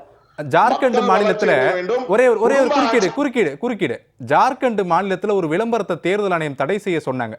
உங்களுக்கு ஞாபகம் இருக்குன்னு நினைக்கிறேன். நீங்க நல்ல பத்திரிகைகள் படிக்கக்கூடிய ஆட்கள், சோ ஆமா. ஞாபகம் இருக்கும். அந்த விளம்பரத்திற்கு என்ன பிரச்சாரம், அதற்கான பெயர் என்ன? சார், அதாவது இது வந்து பிரச்சாரம்ன்றது ஒவ்வொரு இடத்துல வந்து மக்கள் வந்து இல்ல நான் கலநரோதல் சொல்றேன். மகாராஷ்டிரால கலநரோதல், நான் களத்துல இருந்தேன். ஜார்க்கண்ட் எலெக்ஷன் மகாராஷ்டிரால களத்துல, ஜார்க்கண்ட்லயும் வந்து எனக்கு தகவல் வந்துட்டு தான் இருக்கு. அங்க மக்கள் என்ன சொல்றாங்கன்னா, நீங்க காங்கிரஸ் வைக்கக்கூடிய கவுண்டர் கேம்பெயின் நீங்க பண்ணலன்னா நீங்க அவர்கள் சொல்லக்கூடியது உண்மை என்று ஏற்றுக்கொண்டு அவர்களுக்கு வாக்களிப்பார்கள். அதற்கு எதிர்ப்பு தெரிவிப்பதற்காக தான் கண்டிப்பாக இந்த மாதிரியான பிரச்சாரத்தில் ஈடுபட வேண்டிய சூழ்நிலை அங்க இருக்கக்கூடிய தலைவர்கள், லோக்கல்ல இருக்கக்கூடிய தலைவர்கள் அதை செய்கிறார்கள். புரியுங்களா? சரி, அதனால வந்து இன்னைக்கு வந்து களம்ன்றது இது அரசியல். ஓகே, நீங்க எப்படி கவுண்டர் கொடுக்கிறீங்களோ பொய் பிரச்சாரத்துக்கு அப்ப ஜெயிப்பீங்க. பிஜேபி வந்து கர்நாடகா தேர்தலில் தோல்வி அடைந்ததுக்கு காரணமே வந்து பாத்தீங்கன்னா பொய் பிரச்சாரத்தை எதிர்த்து கவுண்டர் அலிகேஷன் நீங்க கேம்பெயின் பண்ணாதனால தோல்வி அடைஞ்சாங்க. சரி, ஓகே, நம்ம தொடர்ந்து பேசலாம். சரவண பெருமாள், ராம்கி சார், இந்த ஜார்க்கண்ட் தேர்தலில் சார் நம்ம இந்த கவுண்டை பற்றி பேசுகிறத விட ஜார்க்கண்டில் பழங்குடியினர்கள் தான் அதிகம். இப்போது முன்பு பேசினவங்க கூட ஜார்க்கண்டில் 2 கட்ட தேர்தல் ஏன் நடந்துச்சுன்ற அந்த கேள்வியை காங்கிரஸ் முன் வச்ச போது கூட தேர்தல் அதிகாரிகள் சொன்னது அது வந்து மலைப்பாங்கான ஏரியாக்கள், ஸோ நாங்கள் 2 கட்டமாக பிரித்தாதான் எங்களுக்கான பணிகளை மேற்கொள்ள முடியும் அப்படின்னு சொல்லி ஜார்க்கண்டில் நடைபெற்ற, ராஞ்சியில் நடைபெற்ற செய்தியாளர் சந்திப்பிலே சொல்லியிருந்தாங்க. ரெண்டாவது, சம்பாய் சோரனா இல்லை ஹேமந்த் சோரனா 2 பேருமே பழங்குடியின தலைவர்கள். இப்போ இந்த பழங்குடியின தலைவர்களுக்கு கிடைக்கப்பெற்றக்கூடிய வாக்குகளா இந்த முன்னிலை நிலவரத்தை எடுத்துக்க முடியுமா, இல்லை ராகுல் காந்தி மோடி அப்படின்றத எடுத்துக்க முடியுமா? ஏன் அப்படின்னா சம்பாய் சோரன் சமீபத்தில் பாஜக இணைஞ்சாரு. முன்பு ஜார்க்கண்ட் ஹேமந்த் சோரன் நம்பக்கூடிய முக்கியமான பழங்குடியின தலைவர்களை சம்பாய் சோரன் ஒருத்தவர். ஸோ சம்பாய் சோரனுடைய அந்த பழங்குடியின வாக்குகள் தான் பாஜகவுக்கு அப்படியே போயிருக்கா? இல்லை, இங்கே வந்து ஜார்க்கண்டை பொறுத்தவரை ரொம்ப தெளிவான ஒரு விஷயம் என்னென்னா, இங்கே வந்து பாஜக வெர்சஸ் காங்கிரஸுங்கிற இதே இல்லை. இங்கே வந்து அந்த களம்ங்கிறது ஜேஎம்எம் வெர்சஸ் பாஜக. காங்கிரஸுங்கிறது அதுக்கு சரியான இடம் அங்கே இல்லை அவங்க. ஸோ இதில் வந்து ஜேஎம்எம் வந்து என்னென்னா, அவர் வந்து சிறைக்கு போனார். அந்த சிறை சம்மந்தமான நிறைய செய்திகள்லாம் வந்தது. அவர் சிறைக்கு போனதுக்கப்புறம் அவருடைய மனைவி கல்பனா வந்து சிஎம் ஆகணும் அப்படின்னு வரும்போது கட்சிக்குள்ளேயே கொஞ்சம் அதிருப்தி இருந்ததுனால தான் அவர் வந்து சம்பாயை வந்து சிஎம் ஆக்குனாங்க. இவர் வந்தோடனே, சிறையிலேருந்து வந்தோடனே இவர் வந்து வெளில கட்சியை விட்டு விலகி அவர் அங்கே போய் பாஜக. ஸோ கிட்டத்தட்ட ஜேஎம்ல இருக்கிற ஆட்கள் நிறைய பேரை வந்து பாஜக தன் பக்கம் எழுதிட்டு, நான் தான் அந்த ஆரம்பத்திலே நான் சொன்னேன், அதாவது கிட்டத்தட்ட ஒரு மாநில கட்சியாகவே ஒரு வேஷம் போட்டுட்டு பாஜக அங்கே களத்தில் இறங்கிடுச்சு. கிட்டத்தட்ட ஒரு கடுமையான போட்டி ஜேஎம்எம் வெர்சஸ் பாஜக அப்படிங்கிற மாதிரி தான் போயிடுச்சு. ஸோ இதில் வந்து ரொம்ப முக்கியமான விஷயம் என்னென்னா, இந்த பழங்குடிகள் வாக்குகள். ஸோ இந்த பழங்குடி வாக்குகள் வந்து பாஜகவுக்கு இயல்பாக வராது. இதுதான் அவங்களுக்கு பெரிய சேலஞ்சு. நாடாளுமன்ற தேர்தலிலே அவங்களுக்கு தெரியும். அதனால என்ன பண்ணாங்க, இந்த பீசா மூண்டா பற்றின நிறைய விஷயங்கள் அவங்கள ப்ரொமோட் பண்ணி, அவர் தான் வந்து சாந்தலிஸ்ன்னு சொல்லிட்டு ஒரு குரூப் இருக்குது. அவங்க ஜார்க்கண்ட் மட்டும் இல்லை, எல்லையோரத்தில் இந்தியாவின் எல்லையோரம் இருக்காங்க, பர்மா வரைக்கும் அவங்களாம் வந்து பிரிட்டிஷ் ஆட்சியை வந்து எதிர்த்து போராடிய வீரர்கள். ஸோ அவங்கள ப்ரொமோட் பண்ணுறதுங்கிற ஒரு விஷயத்தை வந்து கையில் எடுத்தாங்க பாஜக. அதுக்கு வந்து அவங்களுக்கு பெரிய உண்மையிலே சக்ஸஸ்ஃபுல்லாக ஆரம்பிச்சு. நாடாளுமன்றத்தில் அவங்களுக்கு வந்து ஜார்க்கண்டில் கணிசமான இடங்கள் கிடைச்சதுக்கு இது ஒரு முக்கியமான காரணம். இந்த பழங்குடி ஓட்டை வந்து ஒரு கணிசமான பகுதியை நம்ம பக்கம் திருப்பணும் அப்படிங்கிறது தான் பாஜகவோட. ஏன்னா அவங்களுக்கு ஆல்ரெடி நகரங்கள் இல்லை, ஓபிசிஸ் அப்பர் காஸ்டோட வாக்குகள் வந்து பாஜக தான் இருக்குது. ஸோ அதனால அவங்களுக்கு அதை பற்றி கவலைப்படப்படல. அவங்களுக்கு வந்து குறி வந்து எஸ்டிஸு, எஸ்சி எஸ்டிஸு, குறிப்பாக ஷெட்யூல் ட்ரைப்ஸில் அங்கே இருக்கிற பல்வேறு இனக்குழுக்கள் அவங்களுடைய ஆதரவை பெறுவது தான் அவங்களுக்கு பெரிய சேலஞ்சு. பாண்டியன் சார் கூட சொன்னாங்க, ஒரு சில பகுதிகளில் எஸ்டிஸோட டாமினேஷன் அதிகம். ஸோ அவங்க கவுண்டிங் வந்தும்போது அதோடைய ரிசல்ட் நம்ம பார்க்கணும் அப்படின்னு. ஒரு 25 தொகுதிகள், 29 தொகுதிகள் நினைக்கிறேன். ஸோ அந்த தொகுதிகளில் வந்து எந்த அளவுக்கு இருக்குது அப்படியே இருந்தால் கூட, அதாவது பாஜகவுக்கு கிடைச்சா கூட ரொம்ப க்ளோஸ் ஃபைட்டாக தான் இருக்கும். அந்த டிஃப்ரென்ஸ் வந்து ரொம்ப குறைவாக இருக்கும். ஸோ அதில் வந்து நம்ம அந்த கவுண்டில் நம்ம பார்க்கணும், பிரேக்கப்பில் எத்தனை இடங்களில் வந்து பாஜக முன்னிலைன்னு சொன்னால் அதில் வந்து நம்ம சொல்கிற அந்த 25 தொகுதிகள் வருதா அப்படிங்கிறத பார்க்கணும். ஸோ அதில் வந்து ட்ரைபல்ஸ் வாக்குகளை இப்போ பாஜக பெற்றுவிட்டால் அது நிச்சயமாக இந்த தேர்தல் முடிவு மட்டும் இல்லை, அடுத்த கட்ட ஒரு 10 ஆண்டுகளுக்கான ஜார்க்கண்டுடைய அரசியலை தீர்மானிக்கிற இடத்துல ஆகிடும். இப்போ ஜார்க்கண்ட்ல தீர்மானிக்க போறது இந்த ஒருத்தவர் தான் போல. நீங்க இப்ப முடிவுல பாருங்களேன், 41 யாருக்கு வேணுமோ அவங்க தான் பெரும்பான்மை. அந்த 1 அதர்ஸ்ல இருக்கு, அது நம்ம என்னன்றதை நீங்க அதான் பாண்டியன் சார் சொன்னதுதான் அங்க ஃபேக்டர் வருதுன்னு நினைக்கிறேன். அந்த 25 தொகுதிகள் கவுண்டிங் ஆரம்பிக்கும். இன்னும் கொஞ்சம் கூட வெயிட் பண்ணி பார்க்கலாம். இன்னும் எனக்கு பாஜக ஒரு லீட் பண்ணுங்கிறது தான் எனக்கு ஒரு கணிக்க முடியுது. ஒரு நிமிஷம் மகாராஷ்டிரா மட்டும் வந்து பாராமதி பத்தி பேசினால இப்ப 183 மகாராஷ்டிரா வந்து 183 ரொம்ப ஒரு கம்ஃபர்டா ஒரு கிட்டத்தட்ட ஸ்வீப் பண்ணியாச்சு பாஜக கூட்டணி. ஆனா ஒரு இன்ட்ரெஸ்டிங் ஃபேக்ட் வந்து பாராமதியில இருக்கு. பாராமதியில அஜித் பவார் பின்னடைவு சந்திக்கிறார். ஸோ இது ஒரு முக்கியமான நியூஸ் மகாராஷ்டிராவில், பெரிய பிரேக்கிங் நியூஸ் ஆக்சுவலாக. ஏன்னா வந்து 7 முறை வந்து அவர் வந்து தொடர்ந்து எம்எல்ஏ இருந்தவர். அந்த பகுதி வந்து நாடாளுமன்ற தேர்தலில் அந்த இடத்துல பாராமதி தொகுதியோட எம்பியா சுப்ரியா வந்து நின்னாங்க. அவரை எதிர்த்து அஜித் பவாருடைய மனைவியை வந்து நின்னாங்க. நாடாளுமன்றத்திலையும் அப்போ அந்த டைம்லையும் பயங்கர க்ளோஸ் ஃபைட்டாக இருந்தது. யார் ஜெயிப்பாருங்கிற கடைசி வரைக்கும் கணிக்க முடியாது இருந்துச்சு. ஒரு பெரிய அலையில் வந்து சுப்ரியா ஜெயிச்சு வந்தாங்க. அவங்களை எழுத்து நின்ன அஜித் பவாருடைய மனைவி கூட ஒரு தோல்வி இல்லாமல் அவங்களுக்கு வந்து பாஜக உடனே என்ன பண்ணுது, அவங்களை அக்காவுண்ட் பண்ணி ராஜ்யசபா சீட் கொடுத்துட்டாங்க. ஸோ கிட்டத்தட்ட நியூட்ரல் ஆயிடுச்சு. யாரும் வெற்றி பெற்றாருங்கிற பாராமதி தொழில் யாருக்கு அதிக செல்வாக்கு இருந்தது அப்படிங்கிறத கணிக்க முடியாத சூழல் இருந்தது. அந்த சூழலை தான் நம்ம வந்து இந்த சட்டமன்ற தேர்தலில் பார்த்தோம். இப்போ வந்து அஜித் பவாரை எதிர்த்து அவருடைய குடும்பத்தை சேர்ந்த யுகேந்திரா, அவருக்கு ஒரு 30 வயது தான், அவரை களத்தில் இறங்கி அங்கே பயங்கர டஃப் ஃபைட்டு. ஓட் பர்சன்டேஜ் வாக்குப்பதிவுகளும் பார்த்தீங்கன்னா 71% அதிகமானுச்சு. ஸோ ரொம்ப க்ளோஸ் ஃபைட்டாக இருந்தது. இன்றைக்கு இப்போ வர்ற ரிசல்ட்ஸ் எப்படின்னா அஜித் பவார் பின்னடைவு அப்படிங்கும்போது கூட்டணி வெற்றி, அவருடைய கட்சி கூட வெற்றி. ஆனால் அவர் பின்னடையும் போது மிகப்பெரிய மாற்றமாக நான் பார்க்குறேன் மகாராஷ்டிரத்தில். நான் சொல்லிகிட்டே இருந்தோம் அஜித் பவார் சரத்பவார் நிலைப்பாடுகளில் மாற்றம் இருக்குன்ட்டு. அது நேகமாக இன்றைக்கு நாளைக்கு தெரியும்னு நினைக்கிறேன். அந்த கட்சியோட எதிர்காலமே ஒரு கேள்விக்குரிய. ஏன்னா அது கட்சியோட தலைவர் பின்னடை சந்திக்கிறார் அப்படிங்கும்போது, ஏன்னா மக்கள் வந்து அஜித் பவார் மேலே ஒரு அனுதாபம், ஷிண்டேக்கு உத்தவ் தாக்கரே மேலே அனுதாபம் இருந்தது, அது கிளியராக இருந்தது. ஆனால் என்சிபியை பொறுத்த வரைக்கும் சரத்பவார் அஜித் பவாருங்க வரும்போது யார் பக்கம் வந்து கட்சி இருக்குது, யார் பக்கம் மக்கள் இருக்காங்கிறத கணிக்க முடியாத சூழல் இருந்தது. இன்னைக்கு அஜித் பவாருடைய பின்னடைவு இன்னும் ரிசல்ட்ஸ் ஃபுல்லாக வரல, பட் பின்னடைவுங்கிறதே ஒரு பெரிய பிரேக்கிங் நியூஸாக நான் பார்க்குறேன். சரி, ஓகே, நம்ம தொடர்ந்து பேசலாம். அதற்கு முன்னதாக தற்போதைய முன்னிலை நிலவரத்தை நாம் பார்த்து கொண்டிருக்கிறோம். ஜார்க்கண்டில் இருக்கக்கூடிய 81 சட்டமன்ற தொகுதிகளில் பெரும்பான்மைக்கு 41 தேவை என்கிற நிலையில் பாரதிய ஜனதா கட்சி தலைமையிலான கூட்டணி 40 இடங்களிலும், ஜார்க்கண்ட் முக்தி மோர்ச்சா தலைமையிலான கூட்டணி 40 இடங்களிலும் முன்னணி நிலவரத்தில் இருக்கிறார்கள். மற்றவை என்று வரையறுக்கப்பட்டிருக்கூடிய பகுதியில் ஒரு இடங்கள் என்பது முன்னணி நிலவரத்தில் இருக்கிறது. 41 பெரும்பான்மைக்கு தேவை என்ற நிலையில் 2 முன்னிலை கட்சிகளுமே, கூட்டணி கட்சிகளுமே 40-40 என்ற நிலையில் இருக்கிறார்கள். ஒரு கடுமையான போட்டி என்பது ஜார்க்கண்ட் சட்டப்பேரவை தேர்தலில் இந்த வாக்கு எண்ணிக்கையில் இருப்பதை நாம் பார்க்க முடியுது. இதே போல மகாராஷ்டிராவில் இருக்கக்கூடிய 288 சட்டமன்ற தொகுதிகளில் பாஜக 185, காங்கிரஸ் 95. சில நிமிடங்களுக்கு முன்னதாக கூட நம்ம காங்கிரஸ் கட்சியை பார்க்கும்போது 100க்கும் அதிகமான இடங்கள்ல முன்னணி நிலவரத்தில் இருக்கிறாங்க காங்கிரஸ் கட்சியுடைய கூட்டணி. ஆனா இப்ப அந்த நிலைமை அப்படியே மாறுது. 100க்கும் குறைவான இடங்களை நோக்கி காங்கிரஸ் கூட்டணி பயணிக்கிறதா அப்படின்ற ஒரு கேள்வி எழுப்புது இந்த முன்னணி நிலவரங்கள். பாஜக 185 இடங்கள்ல முன்னணி நிலவரத்தில் இருக்கிறார்கள். மற்றவை என்று வரையறுக்கப்பட்டிருக்கூடிய சுயேட்சை வேட்பாளர்கள் மற்றும் இதர பிராந்திய கட்சிகளை சேர்ந்த வேட்பாளர்கள் சுமார் 8 இடங்கள்ல முன்னணி நிலவரத்தில் இருக்கிறார்கள். இந்த 2 மாநில சட்டப்பேரவை தேர்தல்களை தவிர வயநாடு மக்களவை தொகுதி என்பதும் கவனிக்கக்கூடிய ஒன்று. நாடாளுமன்றத்தில் ஏற்கனவே ராகுல் காந்தி எதிர்க்கட்சி தலைவராக பேசுகிறார். தன்னுடைய சகோதரியும் தென் மாநிலங்களுக்காக நாடாளுமன்றத்திற்கு அனுப்புங்கள் என்று தேர்தல் பிரச்சாரங்கள் நடைபெற்ற நிலையில குறிப்பிட்ட வயநாடு மக்களவை தொகுதிகளில் சுமார் 50,000த்திற்கும் மேற்பட்ட வாக்குகள் வித்தியாசத்தில் பிரியங்கா காந்தி முன்னிலையில் இருக்கார். அதனையும் நாம் பார்க்க முடிகிறது. பாஜகவினுடைய வேட்பாளர் 11,000 வாக்குகள் மட்டுமே பெற்றிருக்கக்கூடிய நிலையில் காங்கிரஸ் கட்சியினுடைய வேட்பாளர் பிரியங்கா காந்தி சுமார் 60,000த்திற்கும் மேற்பட்ட வாக்குகளை இதுவரை பெற்றிருக்கிறார். பாஜக 3வது இடத்திற்கு தள்ளப்பட்டிருக்கிறது வயநாட்டில் என்கிற அண்மை செய்தியையும் நாம் பார்க்க முடிகிறது. சிபிஎம் கட்சி 2வது இடத்திலும், காங்கிரஸ் கட்சி முன்னிலையிலும், 3வது இடத்தில் பாஜக இருப்பதையும் தற்போதைய அண்மை செய்திகளாக நாம் பார்த்து கொண்டிருக்கிறோம். நாம் தொடர்ந்து பேசலாம். சந்திரசேகரன் சார், 2 விஷயம் தான் சார். ஒன்று, எதிர்பார்க்கப்பட்ட தேர்தல் முடிவுகளா இது இல்லை. காரணம் நீங்க முன்பே சொன்னது போல இந்த கருத்து கணிப்புகள் எல்லாம் முழுமையாக காங்கிரஸ் கட்சி நம்பாது. ஏன்னா கருத்து கணிப்புகள் கடந்த சில தேர்தலாகவே எதிரும் புதிருமாக தான் வருது. தேர்தலுடைய முடிவுகளை முழுமையாக நம்புவீங்கன்னு சொன்னீங்க.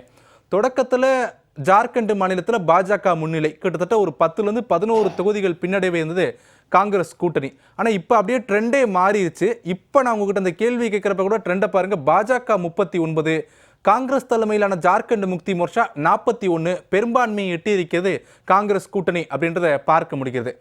இப்போ ஜார்க்கண்டில் முக்கியமான வேட்பாளர்கள் நிறுத்தப்பட்டிருக்கிறாங்க. ஒன்று. ரெண்டாவது, கூட்டணி அமைப்பதில் காங்கிரஸ் இன்னும் கொஞ்சம் வலுவா இருந்திருக்கலாமோ அப்படின்னு நினைக்கிறீங்களா? எங்க ஜார்க்கண்டை பொறுத்த வரைக்கும் சொல்றீங்களா? ஜார்க்கண்ட்ல இல்ல, ஜார்க்கண்ட்ல ஏற்கனவே கூட்டணி வலுவாக தான் அமைச்சிருக்காங்க. இல்ல, இந்த இவ்வளவு டஃப்புக்கான காரணம் என்ன நினைக்கிறீங்க? ஏன்னா ஒரு ஆளும் கட்சி, பழங்குடியினர் வேட்பாளர்களை அதிகம் நிறுத்தி இருக்கக்கூடிய கட்சி இருந்தாலும் கூட இவ்வளவு ஒரு டஃப் என்ன காரணம்? இல்ல, நீங்க நினைக்கிற தப்பு. இப்ப பாத்தீங்கன்னா வேற ஒரு இதுல பாக்குறேன், 39-29 வருது. அதாவது ஜேஎம்எம் கூட்டணி வந்து 39 தொகுதிகள்லயும், பிஜேபி கூட்டணி 29 தொகுதிகள்னு ரிசல்ட் பாக்குறேன். ஒரு இதுல முன்னிலையில ஏன்னா இன்னொன்று என்னன்னா, சின்ன மாநிலம், கொஞ்சம் 100 வாக்கு 200 வாக்குகள் எல்லாம் முன்னணி பின்னணி எல்லாம் வரும் அதை பொறுத்த வரைக்கும். அதனால அது மாறலாம். ஆனால் அங்க பொறுத்த வரைக்கும் வலுவான கூட்டணி. இன்னொன்று, இப்பொழுது மீண்டும் ஜேஎம்எம் கூட்டணி வெற்றி பெற்றால் அது ஒரு பெரிய வரலாற்று வெற்றியாகத்தான் நான் பாக்குறேன். 5 ஆண்டுகளுக்கு ஒரு முறை அங்கு ஆட்சி மாற்றம் தொடர்ந்து நடந்து கொண்டே இருக்கிறத நம்ம பாக்குறோம். அது பாஜகவா இருக்கட்டும், சிபு சோரன் தலைமையிலான கூட்டணியாக இருக்கட்டும், ஜேஎம்எம் ஆக இருக்கட்டும், மாறி மாறி தான் ஆட்சி அமைச்சிருக்காங்களே தவிர தொடர்ந்து 2வது முறையாக இப்ப சமீப காலங்கள்ல ஆட்சி அங்கு அமையவில்லை. அது மீண்டும் ஆட்சிக்கு வந்தால் இவ்வளவு பிரச்சனைகளுக்கு இடையிலும் அவரை அந்த கட்சியை உடைத்து சம்பாய் சோரனை இழுத்து அங்கு டாப்பிள் பண்ண முயற்சி பண்ணி அதெல்லாம் முடியவில்லை என்று சொன்ன பிறகு கூட, அந்த பிரச்சாரங்களுக்கெல்லாம் இடையிலும் கூட அங்கு ஆளும் கட்சிக்கு எதிரான மனநிலை இல்லை என்பதை தான் நம்ம இங்க பார்க்க முடியும். ஆக மீண்டும் பாஜகவை வீழ்த்தக்கூடிய ஒரு மனநிலையில் தான் அங்கு இருக்கிறார்கள். பாஜக பழங்குடியினர் குறிப்பாக பார்க்க போனா, நீங்க ஏற்கனவே நாம் பேசிக் கொண்டிருந்த மாதிரி பழங்குடியினருக்கு எதிரான கட்சியாக பாஜக பார்க்கப்படுகிறது என்பதையும் அவர் திரு ராம்கி அவர்கள் கூட குறிப்பிட்டார். அங்கு வெற்றி பெற்றால் இன்னொரு 10 ஆண்டுகளுக்கு இந்த ட்ரெண்ட் அப்படிதான் இருக்கும் அப்படின்லாம் சொன்னார். இப்பொழுது தோல்வி அடைந்தாலும் அதே ட்ரெண்ட் தான் இன்னும் ஒரு 10-15 ஆண்டுகளுக்கு அப்படிங்கிறதையும் நான் இங்க குறிப்பிட விரும்புறேன். ஏனென்றால் அவங்க இந்தியா முழுமைக்குமான கிட்டத்தட்ட 20 கோடி பழங்குடியினர் இந்தியாவில் இருக்கிறதா கணக்கிடப்படுது. இந்த 20 கோடி இந்திய பழங்குடியினருக்கு பாஜக ஆட்சியில் அநீதி இழைக்கப்பட்டிருப்பதாக பழங்குடியினர் நினைக்கிறாங்க. நீங்க வேணா திரௌபதி முர்மு அவர்களை நாங்கள் ஜனாதிபதியாக்கி விட்டோம் என்று இவர்கள் சொல்லிக் கொள்ளலாம். ஆனால் அதே நான் ஏற்கனவே குறிப்பிட்ட மாதிரி அதே திரௌபதி முர்மு கவர்னராக இருந்த பொழுதுதான் வன பாதுகாப்பு சட்டம், பழங்குடியினருக்கு எதிரான சட்டம் அங்கு நிறைவேற்றப்பட்டதையும் அவங்க பாக்குறாங்க. அதனால எல்லாவற்றிலும் அது வந்து ஒரு அடையாளமாக பார்க்கப்படுகிறது அங்கு ஜார்க்கண்டை பொறுத்தவரை. மகாராஷ்டிராவை பொறுத்தவரை அவர் இப்பொழுது அஜித் பவார் பின்னடைவில் இருக்கிறார் என்று சொல்லப்படுகின்ற ஒரு செய்தி என்பது நாளைக்கு இந்த கூட்டணி பிறகு, அதாவது போஸ்ட் எலெக்ஷன் எப்படி வேண்டுமானாலும் மாறலாம் என்ற ஒரு நிலையும் இருக்கிறது. ஏற்கனவே பாத்தீங்கன்னா பாராளுமன்ற தேர்தலுக்கு பிறகு ஷிண்டே அவர் தலைமையிலான சிவசேனாவிலும் பெரிய பிளவு ஏற்படும் என்று சொல்லப்பட்டு வந்தது. அவர்களை நிறுத்தி வைத்தார்கள் பாஜகவினர். பேசி அதை பாசிஃபை பண்ணி அவர்களுக்கு சில விஷயங்கள் எல்லாம் செய்து கொடுத்து அவர்களை தக்க வைத்துக் கொண்டார்கள் என்பதையும் பார்த்தோம். இப்பொழுது ஷிண்டே அவர்கள் இன்றைக்கு வெற்றி பெற்றால், என்டிஏ வெற்றி பெற்றால் கூட ஏற்கனவே அங்கு ஆரம்பித்து விட்டது, ஷிண்டே தான் முதலமைச்சராக தொடர்வார் என்று அவருடைய கட்சியினுடைய ஒரு தலைவர் குறிப்பிடுகிறார். ஆனால் அங்கு பட்னாவிஸ் அந்த லெவலில் இல்லை. ஏற்கனவே விட்டுக் கொடுத்த துணை முதலமைச்சராக இருந்து துணை முதலமைச்சராக இருக்காரு. ஆனாலும் தன்னுடைய பொறுப்பை அவர் பட்னாவிஸ் விட்டுக் கொடுப்பாரா என்ற ஒரு கேள்வியும் அங்கு இருக்கிறது. அப்படிப்பட்ட சூழ்நிலையில அங்கு கூட்டணிகளும் மாறுவதற்கான வாய்ப்புகளும் இருக்கின்றன. அதாவது குறைந்த இடைவெளி இருந்தால், அதாவது ஒரு 20-30 தொகுதிகள் இருந்தால் தனிப்பட்ட முறையில் பாஜக வெற்றி பெறுவதற்கான வாய்ப்புகள் இல்லை. 100 என்ற இலக்கை எட்டுமா என்ற கேள்வியே இருக்கிறது. அங்கு ஒரு கேள்விக்குறியாகத்தான் இருக்கிறது.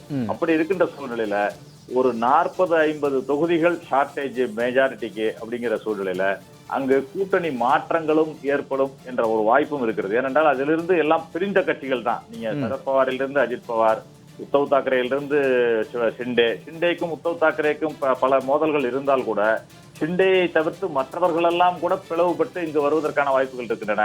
அதே போல அஜித் பவாரை தவிர்த்து மற்றவர்கள் எல்லாம் கூட இப்ப நம்ம மகாராஷ்டிரால வந்து ஒட்டுமொத்த எண்ணிக்கையில பார்க்கிறோம். இப்ப பிரிந்த கட்சிகள் என்பதால கட்சி வாரியா பார்க்கணும் அப்படின்றத நம்ம இன்னும் ஒரு சில மணி நேரங்களை எடுத்துட்டு அந்த கட்சி வாரியான டீடைல்ஸை பார்க்கும்போது யார் முன்னிலை, உண்மையிலேயே மக்கள் யார் பக்கம் இருக்கிறார்கள் அப்படின்றத நம்ம தெளிவா புரிஞ்சுக்க முடியும். நம்ம தொடர்ந்து பேச